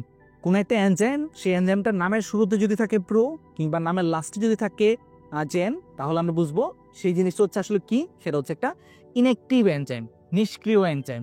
সেই এনজাইমটাকে আগে ঘুম থেকে জাগাইতে হবে, জাগাইলে তারপর গিয়ে সে কাজ করতে পারবে, ঠিক আছে? যেমন ফর এক্সাম্পল এই যে এনজাইমগুলো আছে, সেই এনজাইমগুলোর কথা কিন্তু তুমি যখন পরিপাক ও শোষণ পড়বা, আমাদের সাইকেল 2-তে সম্ভবত হচ্ছে সেই চ্যাপ্টারটা পড়াবো ভাইয়া। সো আমরা কিন্তু দেখবো যে পরিপাক এবং শোষণ চ্যাপ্টারে এই যে এনজাইমগুলো আছে সেই এনজাইমগুলোর নাম কিন্তু আমরা পাইতেছি প্রোরেনিন, ট্রিপসিনোজেন, পেপসিনোজেন। সো এই যে এনজাইমগুলো আছে সেই এনজাইমগুলোর নামের শুরুতে কি আছে? হয় আছে প্রো কিংবা নামের লাস্টে আছে জেন। জেন থাকা মানে বা প্রো থাকা মানেই হচ্ছে সেই এনজাইমগুলো হচ্ছে নিষ্ক্রিয় এনজাইম, অর্থাৎ নর্মালি কিন্তু এরা বডিতে ফাংশন করতে পারবে না বা কাজ করতে পারবে না। নর্মালি এরা বডিতে কাজ করতে পারবে না, তাদেরকে অন্য আরেকটা কিছু এসে অ্যাক্টিভেট করতে হয়, ঠিক আছে, সক্রিয় করতে হয়। সক্রিয় করলে তারপর গিয়ে তারা হচ্ছে কাজ করতে পারে, ঠিক আছে? ফর এক্সাম্পল আমাদের পাকস্থলীতে পরিপাকের জন্য আমরা জানি যে খুবই গুরুত্বপূর্ণ একটা জিনিস হচ্ছে HCl কিংবা হাইড্রোক্লোরিক অ্যাসিড, ঠিক না? সো এই হাইড্রোক্লোরিক অ্যাসিডটা এসে যখন এই পেপসিনোজেন এনজাইমের উপর কাজ করে তখন সে আলটিমেটলি কিসে পরিণত হয়? পেপসিনোজেন পরিণত হয় হচ্ছে পেপসিন এনজাইমে, এবং সেই পেপসিন এনজাইম গিয়ে তখন হচ্ছে কাজ করতে পারে, ঠিক আছে? আশা করি কিন্তু বুঝতে পারতেছো পেপসিনোজেন তার নামের লাস্টে জেন আছে এবং সে নিজে একটা এনজাইম, সুতরাং তাকে আমরা বলতে পারি সে হচ্ছে একটা ইনঅ্যাক্টিভ এনজাইম, যেহেতু তার নামের লাস্টে জেন আছে। সো তাকে অ্যাক্টিভেট করতে হয় বা সক্রিয় করতে হয়। কে সক্রিয় করবে? HCl কিংবা হাইড্রোক্লোরিক অ্যাসিড এসে তাকে সক্রিয় করলে সে পরিণত হবে পেপসিন এনজাইমে। পেপসিন এনজাইমটা গিয়ে এবার হচ্ছে আমাদের পরিপাকের কাজ কিন্তু করতে পারবে, ঠিক আছে? আশা করি বুঝতে পারছো। এক্সট্রা একটা ইনফরমেশন দিয়ে দিলাম, যদিও এটা হচ্ছে আমাদের কিওয়ার্ড টেকনিকের সাথে মানে পুরোপুরি যায় না, বাট এটা তোমাদের কাজে লাগবে ইনশাল্লাহ আশা করি, ঠিক আছে? পরিপাক এবং শোষণ যখন পড়তে যাবা ভাইয়ের কাছে বললে তো অবশ্যই সাইকেল টুতে পড়বা, সো তখন কাজে লাগবে। আর আমার কাছে না পড়লেও তুমি যখন এটলিস্ট মানে মেইন বই পড়তে যাবা তখন ভাইয়ের কথা মনে পড়বে, ঠিক আছে? এত কষ্ট করে হচ্ছে তোমাদের জন্য ফ্রি বেসিক ক্লাস নিচ্ছি, ঠিক আছে, ফাউন্ডেশন ক্লাস নিচ্ছি, তারপর আমার কাছে না পড়লে আল্লাহ বিচার করবে। আচ্ছা, ওইরকম কিছু না, আমি জাস্ট ফান করছি। সো চলো আমরা কিওয়ার্ড নাম্বার 6-এ চলে যাই। কিওয়ার্ড নাম্বার 6-এ আমরা যে জিনিসগুলো মনে রাখবো সেটা হচ্ছে প্রোটিও, পেপটিডো, পেপটাইড। এই যে শব্দগুলো আছে সেই শব্দগুলো যদি কোন একটা মানে শব্দের মাঝে বা যৌগের মাঝে পাও তুমি, তাহলে বুঝবা যে সেটাতে কিছু থাকুক বা না থাকুক অ্যাটলিস্ট কি আছে, সেই যৌগের ভিতরে প্রোটিন বা আমিষ জাতীয় কিছু আছে, ঠিক আছে? কোন একটা শব্দের শুরুতে, মাঝখানে বা শেষে যদি প্রোটিও, পেপটিডো, পেপটাইড এই কথাগুলো পাও, তাহলে তুমি বুঝে নিবা যে সেই জিনিসটার মাঝে কিছু থাকুক আর না থাকুক, সেই যৌগটার মাঝে কিছু থাকুক আর না থাকুক অ্যাটলিস্ট কি আছে, অ্যাটলিস্ট আছে হচ্ছে প্রোটিন কিংবা আমিষ, ঠিক আছে? প্রোটিন কিংবা আমিষ সম্পর্কে কিন্তু লাস্ট ক্লাসে আমি বিশাল বড় লেকচার দিচ্ছি, সেই লেকচার কিন্তু তোমাদেরকে জানাই দিছি, মানে বেসিক ফাউন্ডেশন ক্লাস নাম্বার 1-এ আমি তোমাদেরকে বলে দিচ্ছি যে প্রোটিন জিনিসটা আসলে কি, নিউক্লিক অ্যাসিড জিনিসটা আসলে কি। আশা করি তোমাদের মনে আছে। আচ্ছা, এবার আসলে একটা এক্সাম্পল প্র্যাকটিস করি। এক্সাম্পল প্র্যাকটিস করলে আমাদের হচ্ছে জিনিসটা ক্লিয়ার হয়ে যাবে। ধরো তুমি হচ্ছে বায়োলজির চ্যাপ্টার নাম্বার 4 পড়তে গেছো, ঠিক আছে? এই যে তোমার হচ্ছে ফার্স্ট পেপার, সে ফার্স্ট পেপারের চ্যাপ্টার নাম্বার 4 অর্থাৎ অণুজীব পড়তে গেছো। অণুজীব পড়তে গেলে দেখবা সেখানে একটা কথা লেখা আছে যে গ্রাম পজিটিভ ব্যাকটেরিয়াতে পেপটিডোগ্লাইকেন নামক একটা যৌগ বেশি থাকে। গ্রাম পজিটিভ ব্যাকটেরিয়াতে পেপটিডোগ্লাইকেন বেশি থাকে। এখন পেপটিডোগ্লাইকেন জিনিসটা আসলে কি তুমি বলো তো? নর্মালি কিন্তু এই জিনিসটা দেখলে তোমার মাথাটা আওলে যেত যে পেপটিডোগ্লাইকেন কি একটা কঠিন একটা নাম, এই জিনিস মনে রাখতে গেলে তো অবস্থা কাইল হয়ে যাবে। বাট তুমি যে মাত্র হচ্ছে কিওয়ার্ড টেকনিক জানো, এখন কিন্তু তোমার জন্য এই জিনিসটা মনে রাখা একদমই সহজ। পেপটিডো কথাটা মানেই হচ্ছে এই যৌগটার ভিতরে কিছু থাকুক আর না থাকুক অ্যাটলিস্ট কি আছে, অ্যাটলিস্ট আছে হচ্ছে আমিষ কিংবা প্রোটিন। পেপটিডো কথাটা থাকা মানেই হচ্ছে এর ভিতরে কিছু থাকুক বা না থাকুক অ্যাটলিস্ট কি আছে, আমিষ আছে। পাশাপাশি গ্লাইকেন, গ্লাইকেন কথাটা মানে হচ্ছে গ্লুকোজ বা সুগার বা কার্বোহাইড্রেট, ঠিক আছে? সো পেপটিডো গ্লাইকেন জিনিসটা কিন্তু খুবই সহজ, মাত্র 2টা যৌগ দ্বারা তৈরি, একটা হচ্ছে প্রোটিন আর একটা হচ্ছে কার্বোহাইড্রেট। প্রোটিন এবং কার্বোহাইড্রেট অর্থাৎ তোমার আমিষ এবং হচ্ছে শর্করা, এই 2টা যৌগ মিলেই কিন্তু পেপটিডো গ্লাইকেন তৈরি করে, ঠিক আছে? আশা করি বুঝতে পারছো। এবার তুমি পরিপাক এবং শোষণ পড়তে গেছো, ধরো বায়োলজি সেকেন্ড পেপার পড়তে গেছো, ঠিক আছে? এই যে বইটা, ঠিক আছে, ভিতরে দেখো কার সাথে তোমার লড়াই হবে, বাঘের সাথে লড়াই হবে, যে কারণে হচ্ছে বইয়ের মাঝে এরকম একটা প্রচ্ছদ দেওয়া হয়েছে। আচ্ছা, সেই বইটার মাঝে আমরা যখন পরিপাক এবং শোষণ পড়তে যাব, তখন আমরা যে এনজাইমটার নাম পাবো সেটা হচ্ছে প্রোটিয়েস এনজাইম। প্রোটিয়েস এনজাইমটার কাজ কি হতে পারে বা সেটা কার উপর কাজ করতে পারে? যেহেতু তার নামে লাস্টে এজ আছে, এজ থাকা মানেই হচ্ছে সে একটা এনজাইম। সেই এনজাইমটা কার উপর কাজ করবে? সে কাজ করবে হচ্ছে প্রোটিনের উপর। সে প্রোটিনের উপর কাজ করে প্রোটিনটাকে ভেঙে দিবে, ঠিক আছে? সো প্রোটিয়েস এনজাইম কার উপর কাজ করে বলো তো? প্রোটিয়েস এনজাইম কাজ করে হচ্ছে প্রোটিন কিংবা আমিষের উপর। আশা করি বুঝতে পারছো। এবার আসো, তোমাদের এখন হচ্ছে কমেন্ট করতে হবে। কমেন্টে বলো কোথাও তুমি পাইছো প্রোটিওলাইটিক এনজাইম। এই কথাটা মানে কি বলো তো? প্রোটিওলাইটিক এনজাইম কোথাও একটা পাইছো, প্রোটিওলাইটিক এনজাইম, এই কথাটা মানে কি? কিওয়ার্ড টেকনিক যদি ভালো করে ফলো করে থাকো তাহলে জানার কথা, তার নামের শুরুতে যেহেতু প্রোটিও কথাটা আছে, প্রোটিও কথাটা মানে হচ্ছে এই জিনিসটা আসলে কাকে বোঝায়? প্রোটিনকে বোঝায়। প্রোটিও কথাটা থাকা মানে হচ্ছে এই জিনিসটা কাকে বোঝায়? প্রোটিনকে বোঝায়। লাইটিক, লাইটিক কথাটা মানে হচ্ছে যে কিনা লাইসিস করতে পারে, যে কিনা লাইসিস করতে পারে। লাইসিস মানে কি ছিল? ভাঙাভাগির প্রক্রিয়া। তাহলে যেই ধরনের এনজাইম প্রোটিনকে ভাঙতে পারে বা প্রোটিনকে ভেঙে ফেলতে পারে তাকেই বলা হবে হচ্ছে প্রোটিওলাইটিক এনজাইম। অনেক অনেক ধরনের প্রোটিওলাইটিক এনজাইম আছে, যেমন একটা কথা আমরা একটু আগে পড়ছি প্রোটিয়েস, তারপর পাশাপাশি হচ্ছে আরও আমরা পড়ছি পেপসিন, পেপসিন এনজাইম, তারপর হচ্ছে ট্রিপসিন, ট্রিপসিন, তারপর হচ্ছে রেনিন। এই যে এনজাইমগুলো আছে তারা প্রত্যেকেই হচ্ছে আসলে কীরকম এনজাইম? তারা কিন্তু প্রোটিওলাইটিক এনজাইম। আর প্রোটিওলাইটিক কথাটা মানে হইতেছে প্রোটিওলাইটিক, লাইটিক মানে হচ্ছে লাইসিস করবে বা ভাঙবে। কাকে ভাঙবে? প্রোটিনকে ভাঙবে। সো যেই এনজাইম কিনা প্রোটিনকে ভাঙতে পারে তাকে বলা হচ্ছে প্রোটিওলাইটিক এনজাইম। আশা করি তোমরা বুঝতে পারতেছো এবং তোমরা অবশ্যই হচ্ছে কমেন্ট করতেছো। ভাইয়া যদি বেশি বেশি কমেন্ট দেখি তাহলে হচ্ছে নেক্সট পর্ব নিয়ে আসবো ইনশাল্লাহ, ঠিক আছে? আচ্ছা, এবার আসো আমরা 5টা কিওয়ার্ড জানি, ছোট ছোট কিছু কিওয়ার্ড, এগুলোতে আমি বেশি সময় দিব না, আমি দ্রুত হচ্ছে টেনে যাওয়ার চেষ্টা করবো। ক্লাসটা বেশি বড় না, আমি চেষ্টা করবো সংক্ষিপ্ত রাখতে। আচ্ছা, আমরা বায়োলজি পড়তে গিয়ে কোথাও যদি পাই লিপো, লিপো কথাটা মানে হচ্ছে লিপিডকে বোঝাবে বা তেল চর্বিকে বোঝাবে। তাহলে একটু বলো তো লিপোপ্রোটিন, এই কথাটা অনেক জায়গাতে পাবা, তুমি বায়োলজি পড়তে গিয়ে অনেক জায়গাতে পাবা লিপোপ্রোটিন জাতীয় যৌগ দ্বারা তৈরি। লিপোপ্রোটিন মানে কি? লিপোপ্রোটিন মানে হচ্ছে এর ভিতরে দুইটা পদার্থ আছে, একটা হচ্ছে লিপিড আর একটা হচ্ছে প্রোটিন। এবার আসো লিপোপলিস্যাকারাইড, অনেক বড় একটা নাম, ঠিক আছে? নাম শুনি কিন্তু মাথাটা আওলা যাওয়ার কথা। লিপোপলিস্যাকারাইড, দেখো এই কথাটা আমরা যদি ভাঙি তাহলে কিন্তু এটার অর্থ বা এর ভিতরে কি কি আছে সেই জিনিসটা কিন্তু আমরা বুঝে যাব। লিপো মানে হচ্ছে লিপিড আছে, তারপর পাশাপাশি আর কি আছে? স্যাকারাইড। স্যাকারাইড মানে হচ্ছে কার্বোহাইড্রেট বা শর্করা আছে। সো লিপোপলিস্যাকারাইড এটার ভিতরে দুইটা যৌগ থাকে, একটা হচ্ছে লিপিড আর একটা হচ্ছে স্যাকারাইড বা কার্বোহাইড্রেট। এবং স্যাকারাইডের আগে দেখো কি আছে? আগে আছে হচ্ছে পলি। পলি মানে হচ্ছে পলিমার। পলিমার জিনিসটা কি ছিল? মালা, ঠিক আছে? সো এই লিপোপলিস্যাকারাইডের ভিতরে লিপিড থাকে প্লাস হচ্ছে পলিস্যাকারাইড মানে কার্বোহাইড্রেটের একটা মালা থাকে। লিপিড এবং কার্বোহাইড্রেটের একটা মালা, এই দুটো জিনিস মিলে যে যৌগটা তৈরি হয় তার নামই হচ্ছে লিপোপলিস্যাকারাইড। এই লিপোপলিস্যাকারাইডের কথা তোমরা যখন হচ্ছে অণুজীব পড়তে যাবা, বায়োলজি ফার্স্ট পেপারের চ্যাপ্টার নাম্বার 4 অর্থাৎ অণুজীব যখন পড়তে যাবা, তখন ব্যাকটেরিয়ার গঠনে কিন্তু দেখবা যে গ্রাম নেগেটিভ যে ব্যাকটেরিয়া আছে সেই গ্রাম নেগেটিভ ব্যাকটেরিয়ার ভিতরে এই লিপোপলিস্যাকারাইড পাওয়া যায়। লিপোপলিস্যাকারাইড খুবই ভয়াবহ একটা জিনিস। এই জিনিসটা থেকে ওই গ্রাম নেগেটিভ ব্যাকটেরিয়া কি তৈরি করতে পারে? কিছু পরিমাণ টক্সিন বা বিষ তৈরি করতে পারে, ঠিক আছে? যে কারণেই দেখবা যে আসলে ডাক্তাররা যখন অ্যান্টিবায়োটিক দেন তখন তার আগে তো তারা অবশ্যই ব্লাড টেস্ট করে নেন যে তোমার ব্লাডের মাঝে বা রক্তের মাঝে হচ্ছে কোনো ব্যাকটেরিয়া আছে কিনা।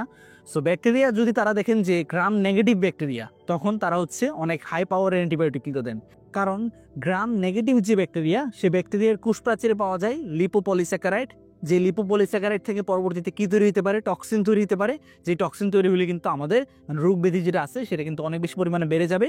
যে কারণে লিপোপলিস্যাকারাইড যে গ্রাম নেগেটিভ ব্যাকটেরিয়াতে পাওয়া যায়, সেই গ্রাম নেগেটিভ ব্যাকটেরিয়াকে মারার জন্য ডাক্তাররা হচ্ছে অনেক হাই পাওয়ারের অ্যান্টিবায়োটিক দেন, ঠিক আছে? বায়োলজি এরকম ভাবে ফিল করে পড়তে হবে, বুঝে বুঝে পড়তে হবে, না হলে কিন্তু দেখবা যে হচ্ছে সবকিছুই মুখস্থ করা লাগতেছে। এরপর আসছে হচ্ছে সালফো। সালফো কথাটা বায়োলজি পড়তে গেলে অনেক জায়গাতে পাবা। সালফো কথাটা মানেই হচ্ছে সেখানে কিছু থাকুক বা না থাকুক অ্যাটলিস্ট কি আছে? সালফেট আয়নটা আছে। যেমন ফর এক্সাম্পল সালফোলিপিড, কোন একটা লিপিড তার সাথে কি লাগানো আছে? সালফেট আয়ন লাগানো আছে, সুতরাং তাকে বলা হবে হচ্ছে সালফোলিপিড। এরপর আসলে হচ্ছে ফসফো। ফসফো কথাটাও বায়োলজি পড়তে গেলে অনেক জায়গাতে পাবা। ফসফো মানে হচ্ছে ফসফেট, PO4 3- যে আয়নটা, সে ফসফেট আয়ন। ফসফোলিপিড, তাহলে বলো তো এটার মানে কি হবে? ফসফোলিপিড মানে কি একটু কমেন্টে জানাও। ফসফোলিপিড মানে কি বোঝায় আসলে? লিপিড, সে লিপিডের সাথে কি লাগানো আছে? ফসফেট আয়ন লাগানো আছে। লিপিড বা তেল চর্বি, সে তেল চর্বির সাথে ফসফেট আয়নটা লাগানো আছে। এই যে যৌগটা তৈরি হইলো সেই যৌগটাকেই বলা হবে হচ্ছে ফসফোলিপিড, ঠিক আছে? আচ্ছা, বায়োলজি পড়তে গেলে আরেকটা কথা অনেক জায়গাতে পাবা, সেটা হচ্ছে সিউডো। সিউডো, সিউডো কথাটা যেখানে দেখবা বায়োলজিতে, সিউডো মানে হচ্ছে আসলে মিথ্যা বা ফেক। মিথ্যা বা ফেক, ঠিক আছে? মানে এটা আসলে প্রকৃত কোনো জিনিস না, অপ্রকৃত, মিথ্যা, একটা ফেক একটা জিনিস। যেমন আমরা যখন হচ্ছে তোমার WBC বা শ্বেত রক্তকণিকার কাজ যখন পড়তে যাই, শ্বেত রক্তকণিকার যখন আমরা কাজ পড়তে যাই, শ্বেত রক্তকণিকা কি করে? শ্বেত রক্তকণিকা কিন্তু হচ্ছে ফ্যাগোসাইটোসিস করে। শ্বেত রক্তকণিকা ধরো এটা একটা জীবাণু, সেই জীবাণুটাকে সে কিন্তু আস্তে আস্তে হচ্ছে কি করে? আস্তে আস্তে কিন্তু সে এরকম ভাবে আস্তে আস্তে তার দেহটাকে মানে বড় করে আস্তে আস্তে এরকম একটা পা সৃষ্টি করে, যেই পাটা তার আসল পা না সেটাকে বলা হয় সিউডোপট, ঠিক আছে? এটা হচ্ছে মিথ্যা একটা পা, ঠিক আছে? পায়ের মতো গঠন বাট আসল পা না, সেটাকে বলা হয় সিউডোপট। পট মানেই হচ্ছে পা, ঠিক আছে? সো সিউডোপট কে সৃষ্টি করতে পারে? শ্বেত রক্তকণিকা সৃষ্টি করতে পারে। সিউডোপট বা এই যে পায়ের মতো গঠন সৃষ্টি করলো, গঠন সৃষ্টির পর তারপর সে ফাইনালি কি করে? ফাইনালি যে কাজটা করে সেটা হচ্ছে এই ব্যাকটেরিয়াকে একদম নিজের ভিতরে নিয়ে যায়, ঠিক আছে? সো ব্যাকটেরিয়াকে নিজের ভিতরে নিয়ে সে ফ্যাগোসাইটোসিস প্রক্রিয়ার মাধ্যমে ব্যাকটেরিয়াটাকে খেয়ে ফেলে। সো আমরা কিন্তু বুঝে গেলাম যে ফ্যাগোসাইটোসিস নামক জীবাণু বক্ষণ প্রক্রিয়া বা জীবাণু খেয়ে ফেলার প্রক্রিয়ার জন্য আমাদের শ্বেত রক্তকণিকা যে কৃত্রিম পা বা হচ্ছে আপাদ পা, যে মিথ্যা পা সৃষ্টি করে, সেই মিথ্যা পায়ের নামই হচ্ছে সিউডোপট, ঠিক আছে? সিউডো কথাটা মানেই হচ্ছে মিথ্যা, ঠিক আছে? আচ্ছা, এবার আসো হচ্ছে কোন একটা শব্দের লাস্টে বায়োলজিতে যদি ওয়েট পাও, কোন একটা শব্দের লাস্টে যদি বায়োলজিতে ওয়েট পাও, ওয়েট মানে হচ্ছে আসলে তার মতো। ওয়েট মানে হচ্ছে তার মতো। কার মতো? দেখো, নিউক্লিওয়েড। নিউক্লিওয়েড এটা হচ্ছে অপ্রকৃত কোষ, ঠিক আছে? যেমন ব্যাকটেরিয়ার মতো যে অপ্রকৃত কোষ আছে, প্রোক্যারিওটিক যে জীব আছে, তাদের ভিতরে কি পাওয়া যায়? নিউক্লিওয়েড পাওয়া যায়। তার নামের লাস্টে কি আছে? ওয়েড আছে। ওয়েড জিনিসটা মানে কি? ওয়েড মানে হচ্ছে মতো। কার মতো? নিউক্লিয়াসের মতো। তাহলে আমরা জানি যে ব্যাকটেরিয়ার ভিতরে আসলে কোনো সুনির্দিষ্ট বা সুগঠিত হচ্ছে এরকম কি পাওয়া যায় না, সুগঠিত কিন্তু কোনো ধরনের নিউক্লিয়াস পাওয়া যায় না। সো নিউক্লিয়াস না পাওয়া গেলেও তার ভিতরে এরকম নিউক্লিয়াসের মতো যে অঞ্চল পাওয়া যায়, নিউক্লিয়াস না পাওয়া গেলেও একটা ব্যাকটেরিয়ার ভিতরে বা আদিকোষী জীবের ভিতরে এরকম নিউক্লিয়াসের মতো যেই অঞ্চল পাওয়া যায় সেই অঞ্চলটাকেই বলা হয় হচ্ছে নিউক্লিওয়েড। ঠিক আছে, একটা আদিকোষী জীব বা ব্যাকটেরিয়ার ভিতরে নিউক্লিয়াসের মতো দেখতে, বাট প্রকৃত নিউক্লিয়াস না, নিউক্লিয়াসের মতো দেখতে যেই অঞ্চল পাওয়া যায় সেই অঞ্চলটাকেই বলা হয় নিউক্লিওয়েড। এমিবয়েড মানে কি বলতো? এমিবয়েড, এমিবা আমরা জানি না, এমিবা কিন্তু এরকম একটা এককোষী জীব। ঠিক আছে, সো এমিবার মতো দেখতে কোন একটা যদি হয়, কোন একটা কিছু যদি হয় এমিবার মতো, ঠিক আছে, কোন একটা কিছু যদি এমিবার মতো আচরণ করে তখন, বা তাকে যদি দেখতে এমিবার মতো লাগে, তখন আমরা সেই জিনিসটাকে বলবো এমিবয়েড। ঠিক আছে, আশা করি কিন্তু বুঝতে পারছো। এবার তোমরা হচ্ছে এটার আনসার দাও।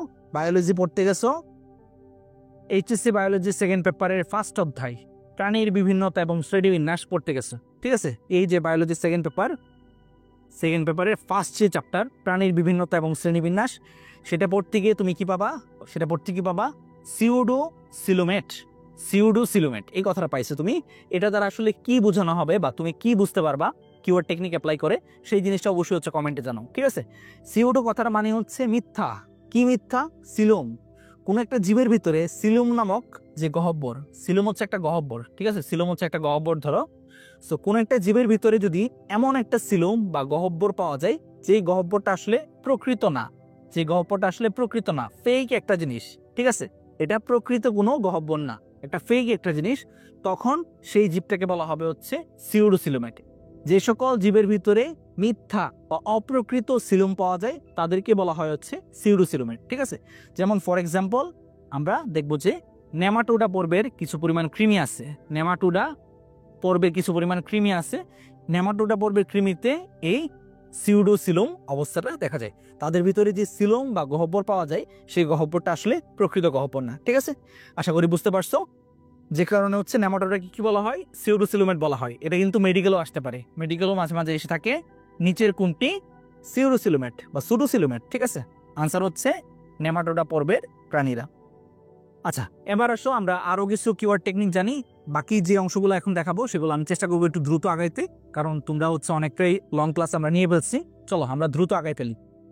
এবার আমরা কিছু পরিমাণ অঙ্গ সংক্রান্ত, আমাদের বিভিন্ন অঙ্গ বা অর্গান সংক্রান্ত কিছু পরিমাণ কিওয়ার্ড জানবো, যে কিওয়ার্ডগুলো আমরা যখন এইচএসসি বায়োলজি সেকেন্ড পেপার বলবো, সেকেন্ড পেপার পড়ার সময় আমাদের অনেক বেশি হেল্প করবে। ঠিক আছে, কোথাও যদি বায়োলজি পড়তে গিয়ে হেপা বা হেপাটো কথাটা পাও, কি পাইলা? হেপা বা হেপাটো কথাটা, তাহলে তুমি কি বুঝবা? সেই জিনিসটা তার আসলে বোঝায় লিভার বা যকৃৎ সংক্রান্ত একটা কোষের নাম।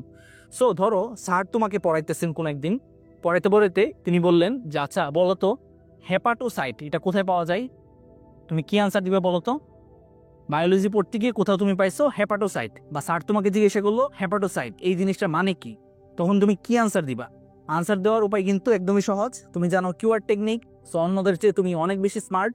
তুমি কিন্তু কি করবা? কিওয়ার্ড টেকনিক অ্যাপ্লাই করে বুঝে যাবা যে এই জিনিসটা আসলে কি। হেপাটো মানে হচ্ছে যকৃৎ বা লিভার, সাইট মানে হচ্ছে কোষ, সুতরাং হেপাটোসাইট হচ্ছে আসলে যকৃতের কোষ। যকৃতের ভিতরে যে সরভুজাকার কোষ পাওয়া যায় সেই জিনিসটাকে বলা হয় হচ্ছে হেপাটোসাইট। ঠিক আছে, খুবই আকর্ষণীয় একটা জিনিস না? আশা করি কিন্তু তোমরা বুঝতে পারতেছো। এবার বায়োলজি পড়তে গিয়ে কোথাও যদি তুমি পাও রেনাল মানে হচ্ছে আসলে কিডনি রিলেটেড, আমাদের কিডনি রিলেটেড যে কোনো কিছুকেই রেনাল দ্বারা হচ্ছে প্রকাশ করা হয়। কিডনি ফেইলুর বা হচ্ছে বৃক্ক বিকল, এটা ইংলিশ টার্ম কি হবে? ইংলিশ টার্ম হবে রেনাল ফেইলুর। ঠিক আছে, রেনাল পিরামিড, তারপর হচ্ছে রেনাল পেপিলা, এগুলো কিন্তু তোমরা এসএসসি লেভেলে পড়ে আসছো। কিডনি সংক্রান্ত যে কোনো কিছুকেই রেনাল কথাটা দ্বারা প্রকাশ করা হয়। আরেকটা কিওয়ার্ড আমরা জানি সেরেব্রো, নিউরো অথবা সেফালো। বায়োলজি পড়তে গিয়ে কোথাও যদি তুমি সেরেব্রো, নিউরো বা সেফালো কথাটা পাও, এই জিনিসটা আসলে ব্রেন রিলেটেড কোনো একটা কিছুকে বোঝানো হবে। ঠিক আছে, সেরেব্রো, সেফালো কিংবা নিউরো এই কথাগুলো তারা আসলে কি বোঝায়? ব্রেন রিলেটেড কোনো একটা কথা। সো কেউ যদি তোমাকে বলে যে আই এম এ নিউরোসার্জন, ঠিক আছে, নিউরোসার্জন মানে কি? নিউরোসার্জন মানে হচ্ছে সে হচ্ছে ব্রেনের উপর কাজ করে। ঠিক আছে, কারো যদি ব্রেনে কোনো সমস্যা হয় তখন সে কিন্তু হচ্ছে সার্জারি করে তাকে সুস্থ করার চেষ্টা করেন। যে সকল ডাক্তার ব্রেইনের উপর স্পেশালিস্ট তাদেরকে বলা হয় নিউরোসার্জন। ঠিক আছে, আচ্ছা এবার তুমি যদি হচ্ছে কোথাও বায়োলজি পড়তে গিয়ে পাও পালমোনারি কথাটা মানে কি? পালমোনারি কথাটা মানে হচ্ছে লাংস বা ফুসফুস সংক্রান্ত কোনো একটা কিছু।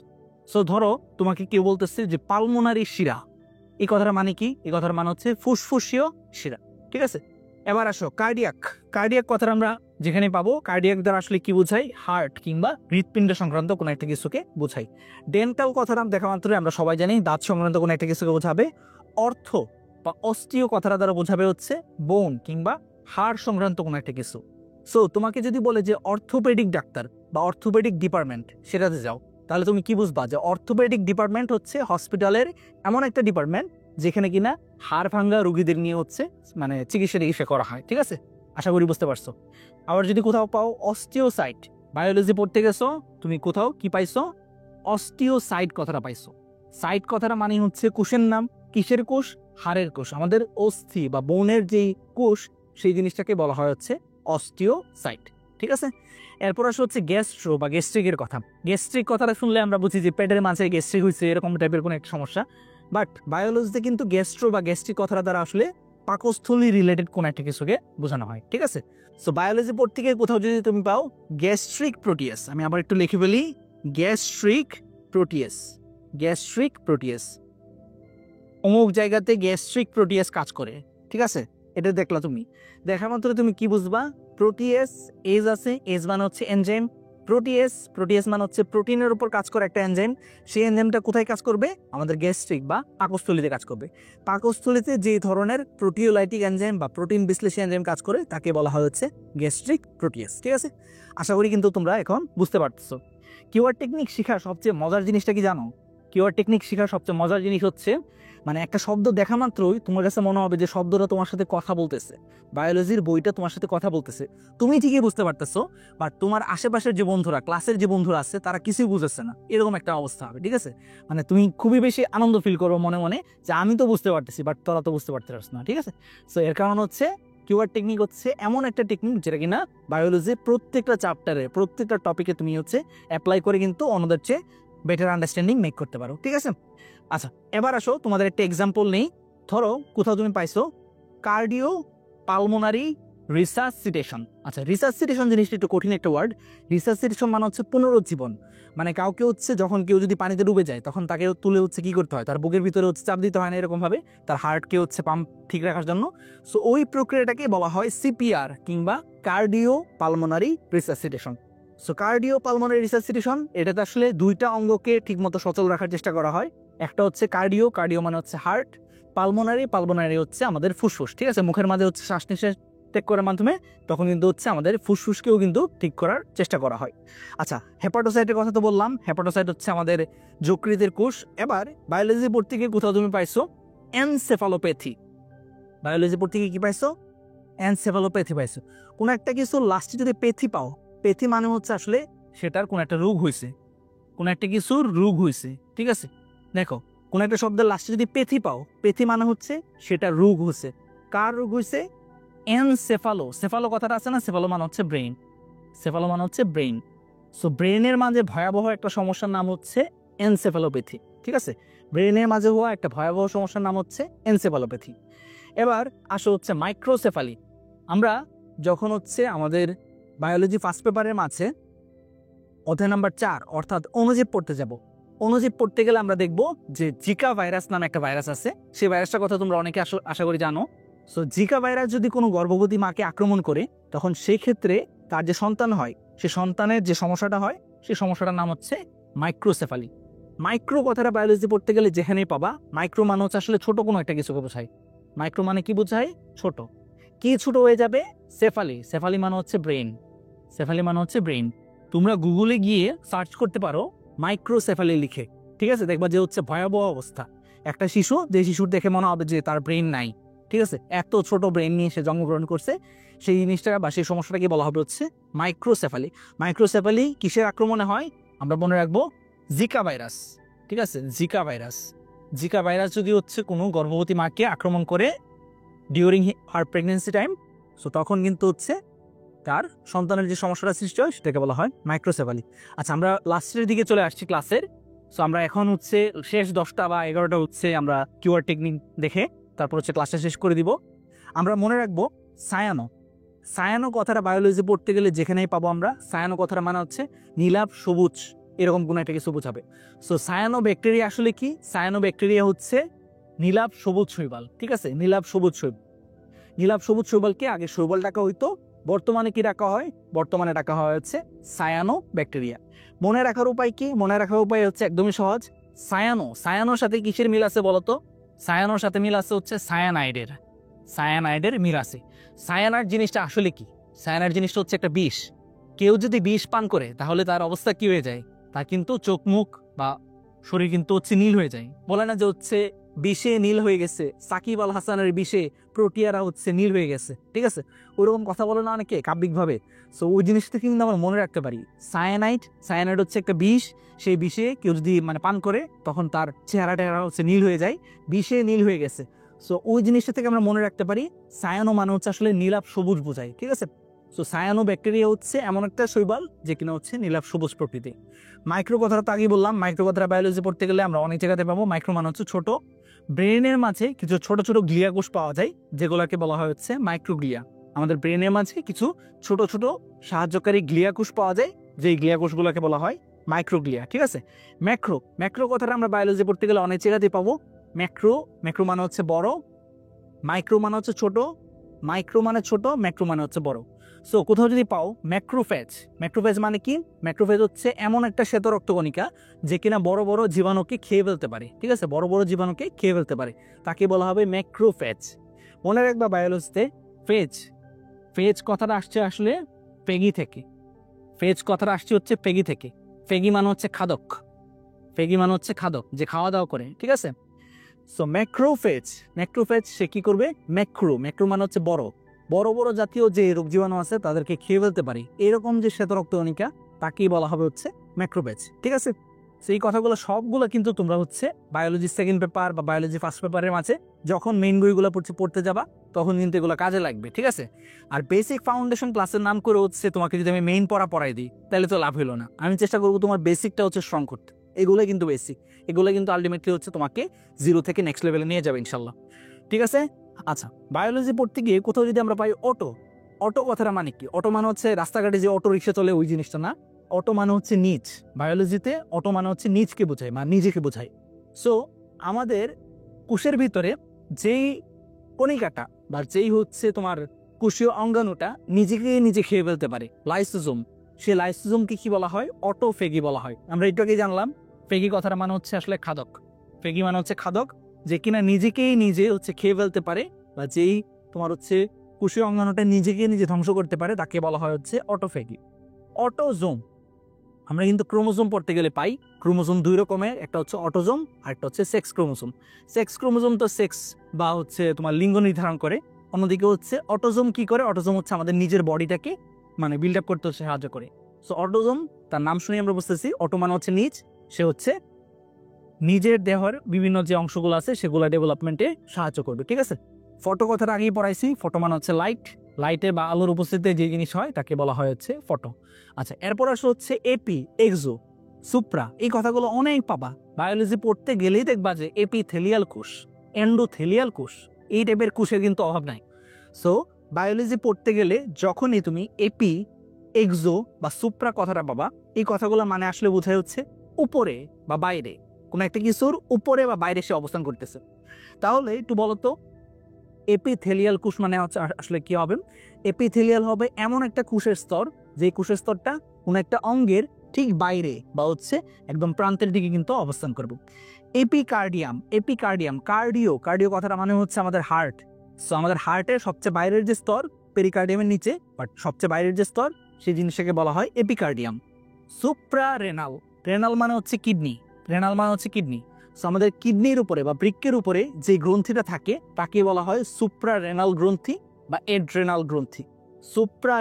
রেনালের উপরে বা কিডনির উপরে যে গ্রন্থিটা অবস্থান করে তাকে বলা হয় সুপ্রারেনাল গ্রন্থি। এক্সোসাইটোসিস কথাটা আছে, সিস মানে হচ্ছে কি? একটা প্রক্রিয়া।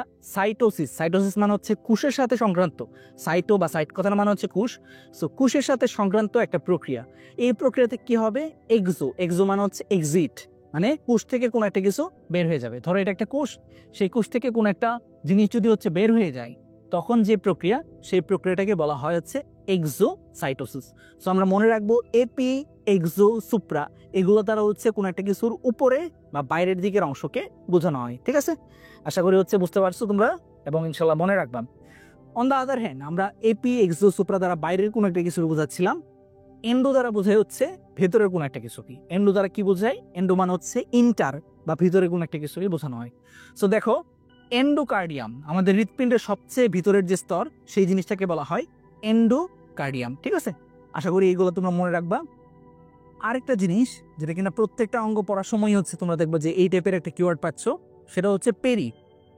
পেরি কথাটা বায়োলজি পড়তে গেলে যেখানে যেখানে পাবা, পেরি মানে হচ্ছে আসলে প্রান্তের দিকে বা পরিধির দিকে। পেরি মানে কি? পেরি মানে হচ্ছে পেরিমিটার বা প্রান্তের দিকে বা পরিধির দিকে। ঠিক আছে, একদম এক পাশে। সো বলতো এটা যদি আমাদের হৃৎপিণ্ড হয়, ঠিক আছে, আমাদের হৃৎপিণ্ড যদি এটা হয়, কথা ধরো এটা আমাদের হৃৎপিণ্ড, সেই হৃৎপিণ্ডের সবচেয়ে বাইরের দিকে, সেই হৃৎপিণ্ডের সবচেয়ে বাইরের দিকে যে আবরণী পর্দা, সেই আবরণী পর্দাটার নামই হচ্ছে পেরিকার্ডিয়াম। সেই আবরণী পর্দার নামই হচ্ছে পেরিকার্ডিয়াম।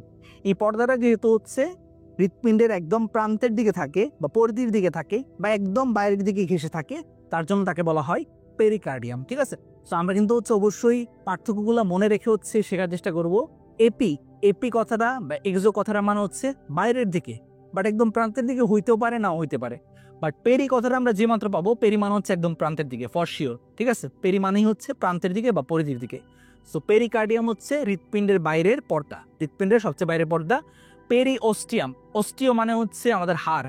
সো আমাদের হাড়ের বাইরে যে আবরণ সেই জিনিসটাকে বলা হয় হচ্ছে পেরিওস্টিয়াম। পেরিকন্ড্রিয়াম তাহলে কি হবে? কন্ড্রো, কন্ড্রো কথাটা মানে হচ্ছে আমাদের তোমার হচ্ছে তরুণাস্থি। সো তরুণাস্থির বাইরে যে আবরণ সেই জিনিসটাকে বলা হয় হচ্ছে পেরিকন্ড্রিয়াম। ঠিক আছে, আশা করি হচ্ছে এইভাবে বায়োলজি কিন্তু তোমরা মনে রাখতে পারবা। এবার আসো লাস্ট কিছু ওয়ার্ড আমরা জানি, সাব বা হাইপো। সাব বা হাইপো কথাটা বায়োলজি পড়তে গেলে যেখানে পাবা তোমরা বুঝবা যে সেই জিনিসটা আসলে নিচে, কোনো একটা কিছু নিচেকে বোঝাচ্ছে। ঠিক আছে, ফর এক্সাম্পল দেখো, এখানে আমরা কিন্তু একটা গ্রন্থির নাম পাচ্ছি, যে গ্রন্থির নামটা তোমরা অনেকেই আশা করি জানো, হাইপোথ্যালামাস। হাইপোথ্যালামাস হচ্ছে একটা গ্রন্থি, যে গ্রন্থিটার অবস্থান কার নিচে? থ্যালামাসের নিচে। থ্যালামাস নামে আরেকটা হচ্ছে অংশ আছে ব্রেনের, সেই থ্যালামাসের নিচে অবস্থান করার কারণে তাকে বলা হয় হচ্ছে হাইপোথ্যালামাস। হাইপো মানে হচ্ছে আসলে নিচে, থ্যালামাসের নিচে অবস্থান করে যে গ্রন্থি তাকে বলা হয় হাইপোথ্যালামাস। এরপর আরেকটা জিনিস দেখো, পরিপাক এবং শোষণ পড়তে গেলে এই জিনিসটা পাবা, সাবলিঙ্গুয়াল। সাব কথাটা যেখানে পাবো বায়োলজিতে, সাব মানে হচ্ছে আসলে নিচে, সাব মানে হচ্ছে নিচে বোঝায়। সো লিঙ্গুয়াল, লিঙ্গুয়াল মানে হচ্ছে জিব্বা, লিঙ্গুয়াল মানে হচ্ছে জিব্বা। সো জিব্বার নিচে যে গ্রন্থি অবস্থান করে, আমাদের জিব্বার নিচে যে গ্রন্থি অবস্থান করে তাদেরকে বলা হয় সাবলিঙ্গুয়াল গ্রন্থি। সাবলিঙ্গুয়াল গ্রন্থি, সাব মানে হচ্ছে নিচে, লিঙ্গুয়াল মানে হচ্ছে জিব্বা। ঠিক আছে, সো জিব্বার নিচে যে গ্রন্থি তাকে বলা হয় সাবলিঙ্গুয়াল গ্রন্থি। On the other hand hyper, কোথাও যদি দেখো হাইপার, ঠিক আছে, হাইপার হইও না, অনেকে বলে না হাইপার হইতেছে কেন, হাইপার হইও না। হাইপার মানে হচ্ছে আসলে উপরে বা উচ্চ। ঠিক আছে, উপরে বা উচ্চ। সো কারো যদি হচ্ছে ব্লাড প্রেশার, নর্মাল যে প্রেশার 120/80, সিস্টোলিক প্রেশার হচ্ছে 120 আর ডায়াস্টোলিক প্রেশার হচ্ছে 80 মিলিমিটার এইচজি। ঠিক আছে, সো এই যে প্রেশারের রেঞ্জ, সেই রেঞ্জ থেকে কারো প্রেশার যদি হচ্ছে উপরে চলে যায়, অনেক বেশি পরিমাণ হচ্ছে বেড়ে যায়, ধরো 160 হচ্ছে 100 হয়ে গেছে, ঠিক আছে, 160/100 হয়ে গেছে, তখন তার যে কন্ডিশন সেই জিনিসটাকে আমরা বলি হচ্ছে হাইপার টেনশন। হাইপার টেনশন মানে হচ্ছে উচ্চ রক্তচাপ। ঠিক আছে, হাইপার কথাটাই মানে হচ্ছে উপরে বা উচ্চ। ঠিক আছে, সো উচ্চ রক্তচাপের যে সমস্যা সেটাকে বলা হয় হচ্ছে hyper tension. Last keyword of today's class, সেই জিনিসটা হচ্ছে আইটিস। বায়োলজিতে এই জিনিসটা অনেক ক্ষেত্রে পাবা, মানে তুমি বায়োলজি পড়তে যাও বা না যাও, কিংবা হচ্ছে তোমার জীবনে তো অবশ্যই এই জিনিসটা কোনো না কোনো সময় হবেই। সেই জিনিসটা হচ্ছে বায়োলজির কোন একটা শব্দের লাস্টে যদি আইটিস কথাটা পাও, আইটিস মানে হচ্ছে আসলে প্রদাহ বা ইনফ্লামেশন তোমাকে বোঝাবে। ঠিক আছে, যেমন আমরা কিন্তু মাঝে মাঝে এটা শুনি হেপাটাইটিস, কারো হচ্ছে হেপাটাইটিস হয়েছে, মেনিনজাইটিস হয়েছে, নেফ্রাইটিস হয়েছে, এরকম শব্দগুলো কিন্তু আমাদের কাছে কমন। ঠিক আছে, আশা করি কমন। সো এই কথাগুলো তার আসলে কি বোঝায়? কোন একটা শব্দের লাস্টে বায়োলজিতে যদি আইটিস পাও তুমি, আইটিস মানে আসলে কি বোঝাবে? প্রদাহ বা ইনফ্লামেশন বোঝাবে।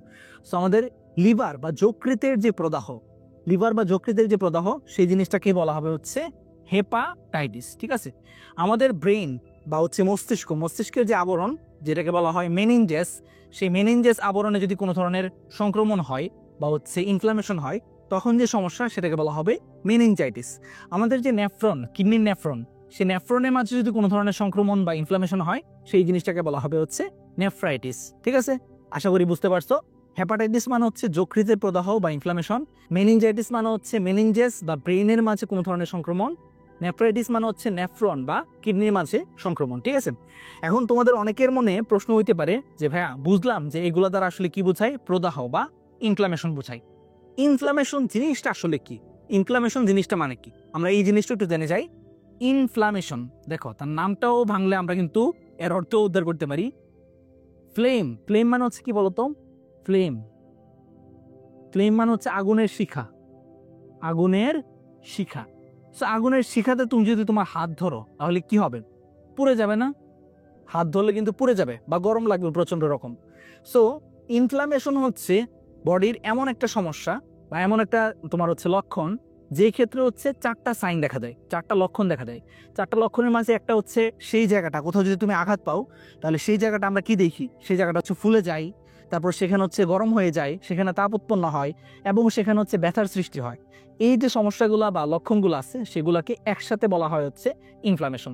ঠিক আছে, সো ইনফ্লামেশন জিনিসটা অনেক ক্ষেত্রেই হইতে পারে।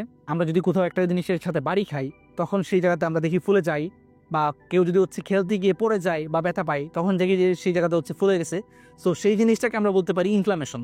বাট এই ইনফ্লামেশনটা যদি কোনো ভাইরাস বা ব্যাকটেরিয়া দ্বারা হয়, ইনফ্লামেশন হয়েছে, ফুলে গেছে, ব্যথা হইতেছে বা হচ্ছে জ্বলতেছে, এই যে সমস্যাগুলা সেটা যদি কোনো একটা ভাইরাস বা ব্যাকটেরিয়া দ্বারা হয়, ইনফ্লামেশন যদি কোনো একটা ভাইরাস বা ব্যাকটেরিয়ার কারণে হয় তখন সেই ইনফ্লামেশনকে বলা হয় হচ্ছে ইনফেকশন।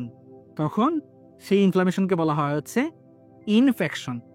সো ইনফেকশন মানে কি, infection is one kind of inflammation where the causing agent is either A virus or a bacteria. ঠিক আছে, আশা করি বুঝতে পারছো। সো মোটামুটি এই ছিল আমাদের আজকের ক্লাস। আমি চেষ্টা করতেছি আমার যা নলেজ আছে, আমি যে কারণে হচ্ছে বায়োলজি মোটামুটি একটা অবস্থানে আসতে পারছি, যেহেতু আমার ক্লাস অনেকে দেখো 1.5 লাখ প্রায় সাবস্ক্রাইবার হয়ে গেছে আমার। সো আমার ক্লাস দেখে লাখ লাখ স্টুডেন্টের উপকার না হইলে তো তারা আমাকে সাবস্ক্রাইব করতো না। সো সেই জন্য আমি বলতেছি যে আমার অবস্থানটা আজকের এই পজিশনে আসার জন্য যেই টেকনিকটা দায়ী, সেই টেকনিকটা বা সেই রহস্যটা কিন্তু তোমাদের কাছে ফাঁস করে দিলাম। এরকমভাবে একদম আপন ভাইয়ার মতো কেউ কিন্তু হচ্ছে তোমাকে এসে বুঝাবে না যে এই কারণে হচ্ছে তুমি বায়োলজি মনে রাখতে পারতেছো না, বা এই জিনিসটা হচ্ছে এইভাবে কাজ করে, এটা এইভাবে রিলেটেড। সেই জিনিসটা কিন্তু ভাইয়া তোমাদেরকে করার চেষ্টা করছি। সো ভাইয়ার ওপর অবশ্যই হচ্ছে বিশ্বাস রাখতে পারো যে ইনশাল্লাহ হচ্ছে আমাদের সাইকেল 1-এ তুমি যদি ভর্তি হও তাহলে ডেফিনেটলি অনেক ভালো কিছু পাবা ইনশাল্লাহ। সো সাইকেল 1-এর ক্লাস কিন্তু শুরু হবে 18 তারিখ। ঠিক আছে, 18ই জুন 2025 ইনশাল্লাহ আমাদের ক্লাস শুরু হয়ে যাবে। সো যারা যারা এখনো ভর্তি হও নাই বা এই ক্লাসটা তুমি যখনই দেখতেছো কোনো সমস্যা নাই, তুমি এই সাইকেলে জয়েন করতে পারবা। সাইকেলে জয়েনের জন্য এই ভিডিওর ফার্স্ট কমেন্টে চেক করো, সেখানে আমাদের হোয়াটসঅ্যাপ নাম্বার দেওয়া আছে। হোয়াটসঅ্যাপ নাম্বারে মেসেজ দিয়ে জানাও যে ভাই আমি সাইকেল 1-এ ভর্তি হতে আগ্রহী, বা অন্য কোনো সাইকেলের জন্য তুমি যদি আগ্রহী হও পরবর্তীতে যদি এই ভিডিও দেখে থাকো, সাইকেল 2, 3, 4 যেটার জন্য বা যেটাতে হচ্ছে তুমি ভর্তি হতে আগ্রহী সেই কথাটা হচ্ছে আমাদের হোয়াটসঅ্যাপে মেসেজ দিয়ে জানাও। হোয়াটসঅ্যাপ নাম্বারটা কিন্তু ওইখানে আমি আবার শো করতেছি, দেখো 01635157417। এই নাম্বারে জাস্ট হোয়াটসঅ্যাপে মেসেজ দিয়ে বললেই হবে যে ভাই আমি সাইকেল 1-এ ভর্তি দিতে চাই, ভাইয়া কিন্তু তোমাকে হচ্ছে ভর্তির প্রসেসটা দিয়ে দিব, সেখান থেকে দ্রুত ভর্তি হয়ে যাও। ঠিক আছে, অলরেডি হচ্ছে আমাদের সাথে অলমোস্ট 225 জনের মতো ভর্তি হয়েছে। আমাকে একটু চেক করতে হবে আরও বাড়ছে কিনা, বাড়তেও পারে, বলা যায় না। এই ক্লাস যখন শুরু করছিলাম তখন 225 জন ছিল। হ্যাঁ, আমরা একটু দেখার চেষ্টা করি কজন আমাদের সাথে যুক্ত হয়েছে। এটা হচ্ছে সাইকেল 1-এর হোয়াটসঅ্যাপ গ্রুপ। তুমি ভর্তির পর তোমাকেও এই গ্রুপে অ্যাড করে দেওয়া হবে এবং এই গ্রুপেই তুমি যাবতীয় আপডেট হচ্ছে জানতে পারবা। বায়োলজির কোর্স করতে গিয়ে বা ক্লাস করতে গিয়ে যে কোনো কনফিউশনে এখানে তুমি আমাকে প্রশ্ন করে জেনে নিতে পারবা। সো দারুণ একটা ফিচার এটা। সো এই কোর্সে আমরা দেখি আপাতত এখন কয়জন হচ্ছে আমাদের সাথে যুক্ত হয়েছে। অলরেডি আমাদের সাথে যুক্ত হয়ে গেছে 226 জনের মতো। সো আর দেরি করার একদমই সময় নাই, আমাদের ক্লাস খুব দ্রুতই হচ্ছে শুরু হয়ে যাবে। এক্ষুনি হচ্ছে এই ভিডিও ফার্স্ট কমেন্ট থেকে আমাদের সাইকেল 1-এ জয়েন করে ফেলো। পাশাপাশি আরেকটা কথা, সেটা হচ্ছে যারা কিনা আজকের মাঝে ভর্তি হবা, আজকে যখন এই ভিডিওটা দেখতেছো খুব দ্রুত যারা ভর্তি হবা, আমরা দেখতে পারছো যে 226 জনের মতো অলরেডি জয়েন হয়ে গেছে। সো প্রথম 250 জনকে কিন্তু আমি হচ্ছে স্পেশাল 2টা গিফট দিব। গিফটগুলো একটু আমরা দেখে ফেলি। গিফটগুলো হচ্ছে ক্যাম্বেল বায়োলজি পিডিএফ। এই বইটা হচ্ছে বায়োলজিতে ভালো করার জন্য তোমাকে দারুণ সাহায্য করতে পারে। বায়োলজি অলিম্পিয়াড যারা করে তাদের কাছে এই বই খুবই পরিচিত। সো তুমি যদি সেই লেভেলেই খেলতে চাও বায়োলজিতে, তোমার জন্য কিন্তু এই বইটা দারুণ কাজ করতে পারে। তো আরেকটা জিনিস খুবই দারুণ কাজ করবে, সেটা হচ্ছে আমার কলেজ লাইফের নোট খাতা। কলেজ লাইফে আমি বায়োলজি ভালো করতে গিয়ে, আমার লেভেলটাকে হচ্ছে আপ করতে গিয়ে আমি যে নোট খাতা বানাইছিলাম সেই জিনিসটাও তোমাকে কিন্তু গিফট হিসেবে দিয়ে দিব। এই নোট খাতার মাঝে অসংখ্য তুমি কিওয়ার্ড পেয়ে যাবা, সাইডে ফাইডে আমি লিখছি অবশ্যই। সো সেই জিনিসগুলো তুমি যদি পাইতে চাও, আর মাত্র 25 বা 24 জনকে হচ্ছে গিফট দেওয়া হবে। তুমি দেখতে পারছো 226 জন ভর্তি হয়ে গেছে। সো দ্রুত হচ্ছে আমাদের এই ভিডিওর ফার্স্ট কমেন্ট থেকে আজই আমাদের সাইকেল ওয়ানে জয়েন করে ফেলো। তোমার সাথে দেখা হবে সাইকেল ওয়ানের ক্লাসে। আর ভাইয়ের জন্য অবশ্যই দোয়া করবা। আমি খুব কষ্ট করে হচ্ছে এই জিনিসগুলো হচ্ছে বানিয়ে তোমাদেরকে বোঝানোর চেষ্টা করতেছি। দেখা হবে নেক্সট ক্লাসে। বায়োলজি এটাকে অবশ্যই সাবস্ক্রাইব করে ফেললো। আসসালামু আলাইকুম।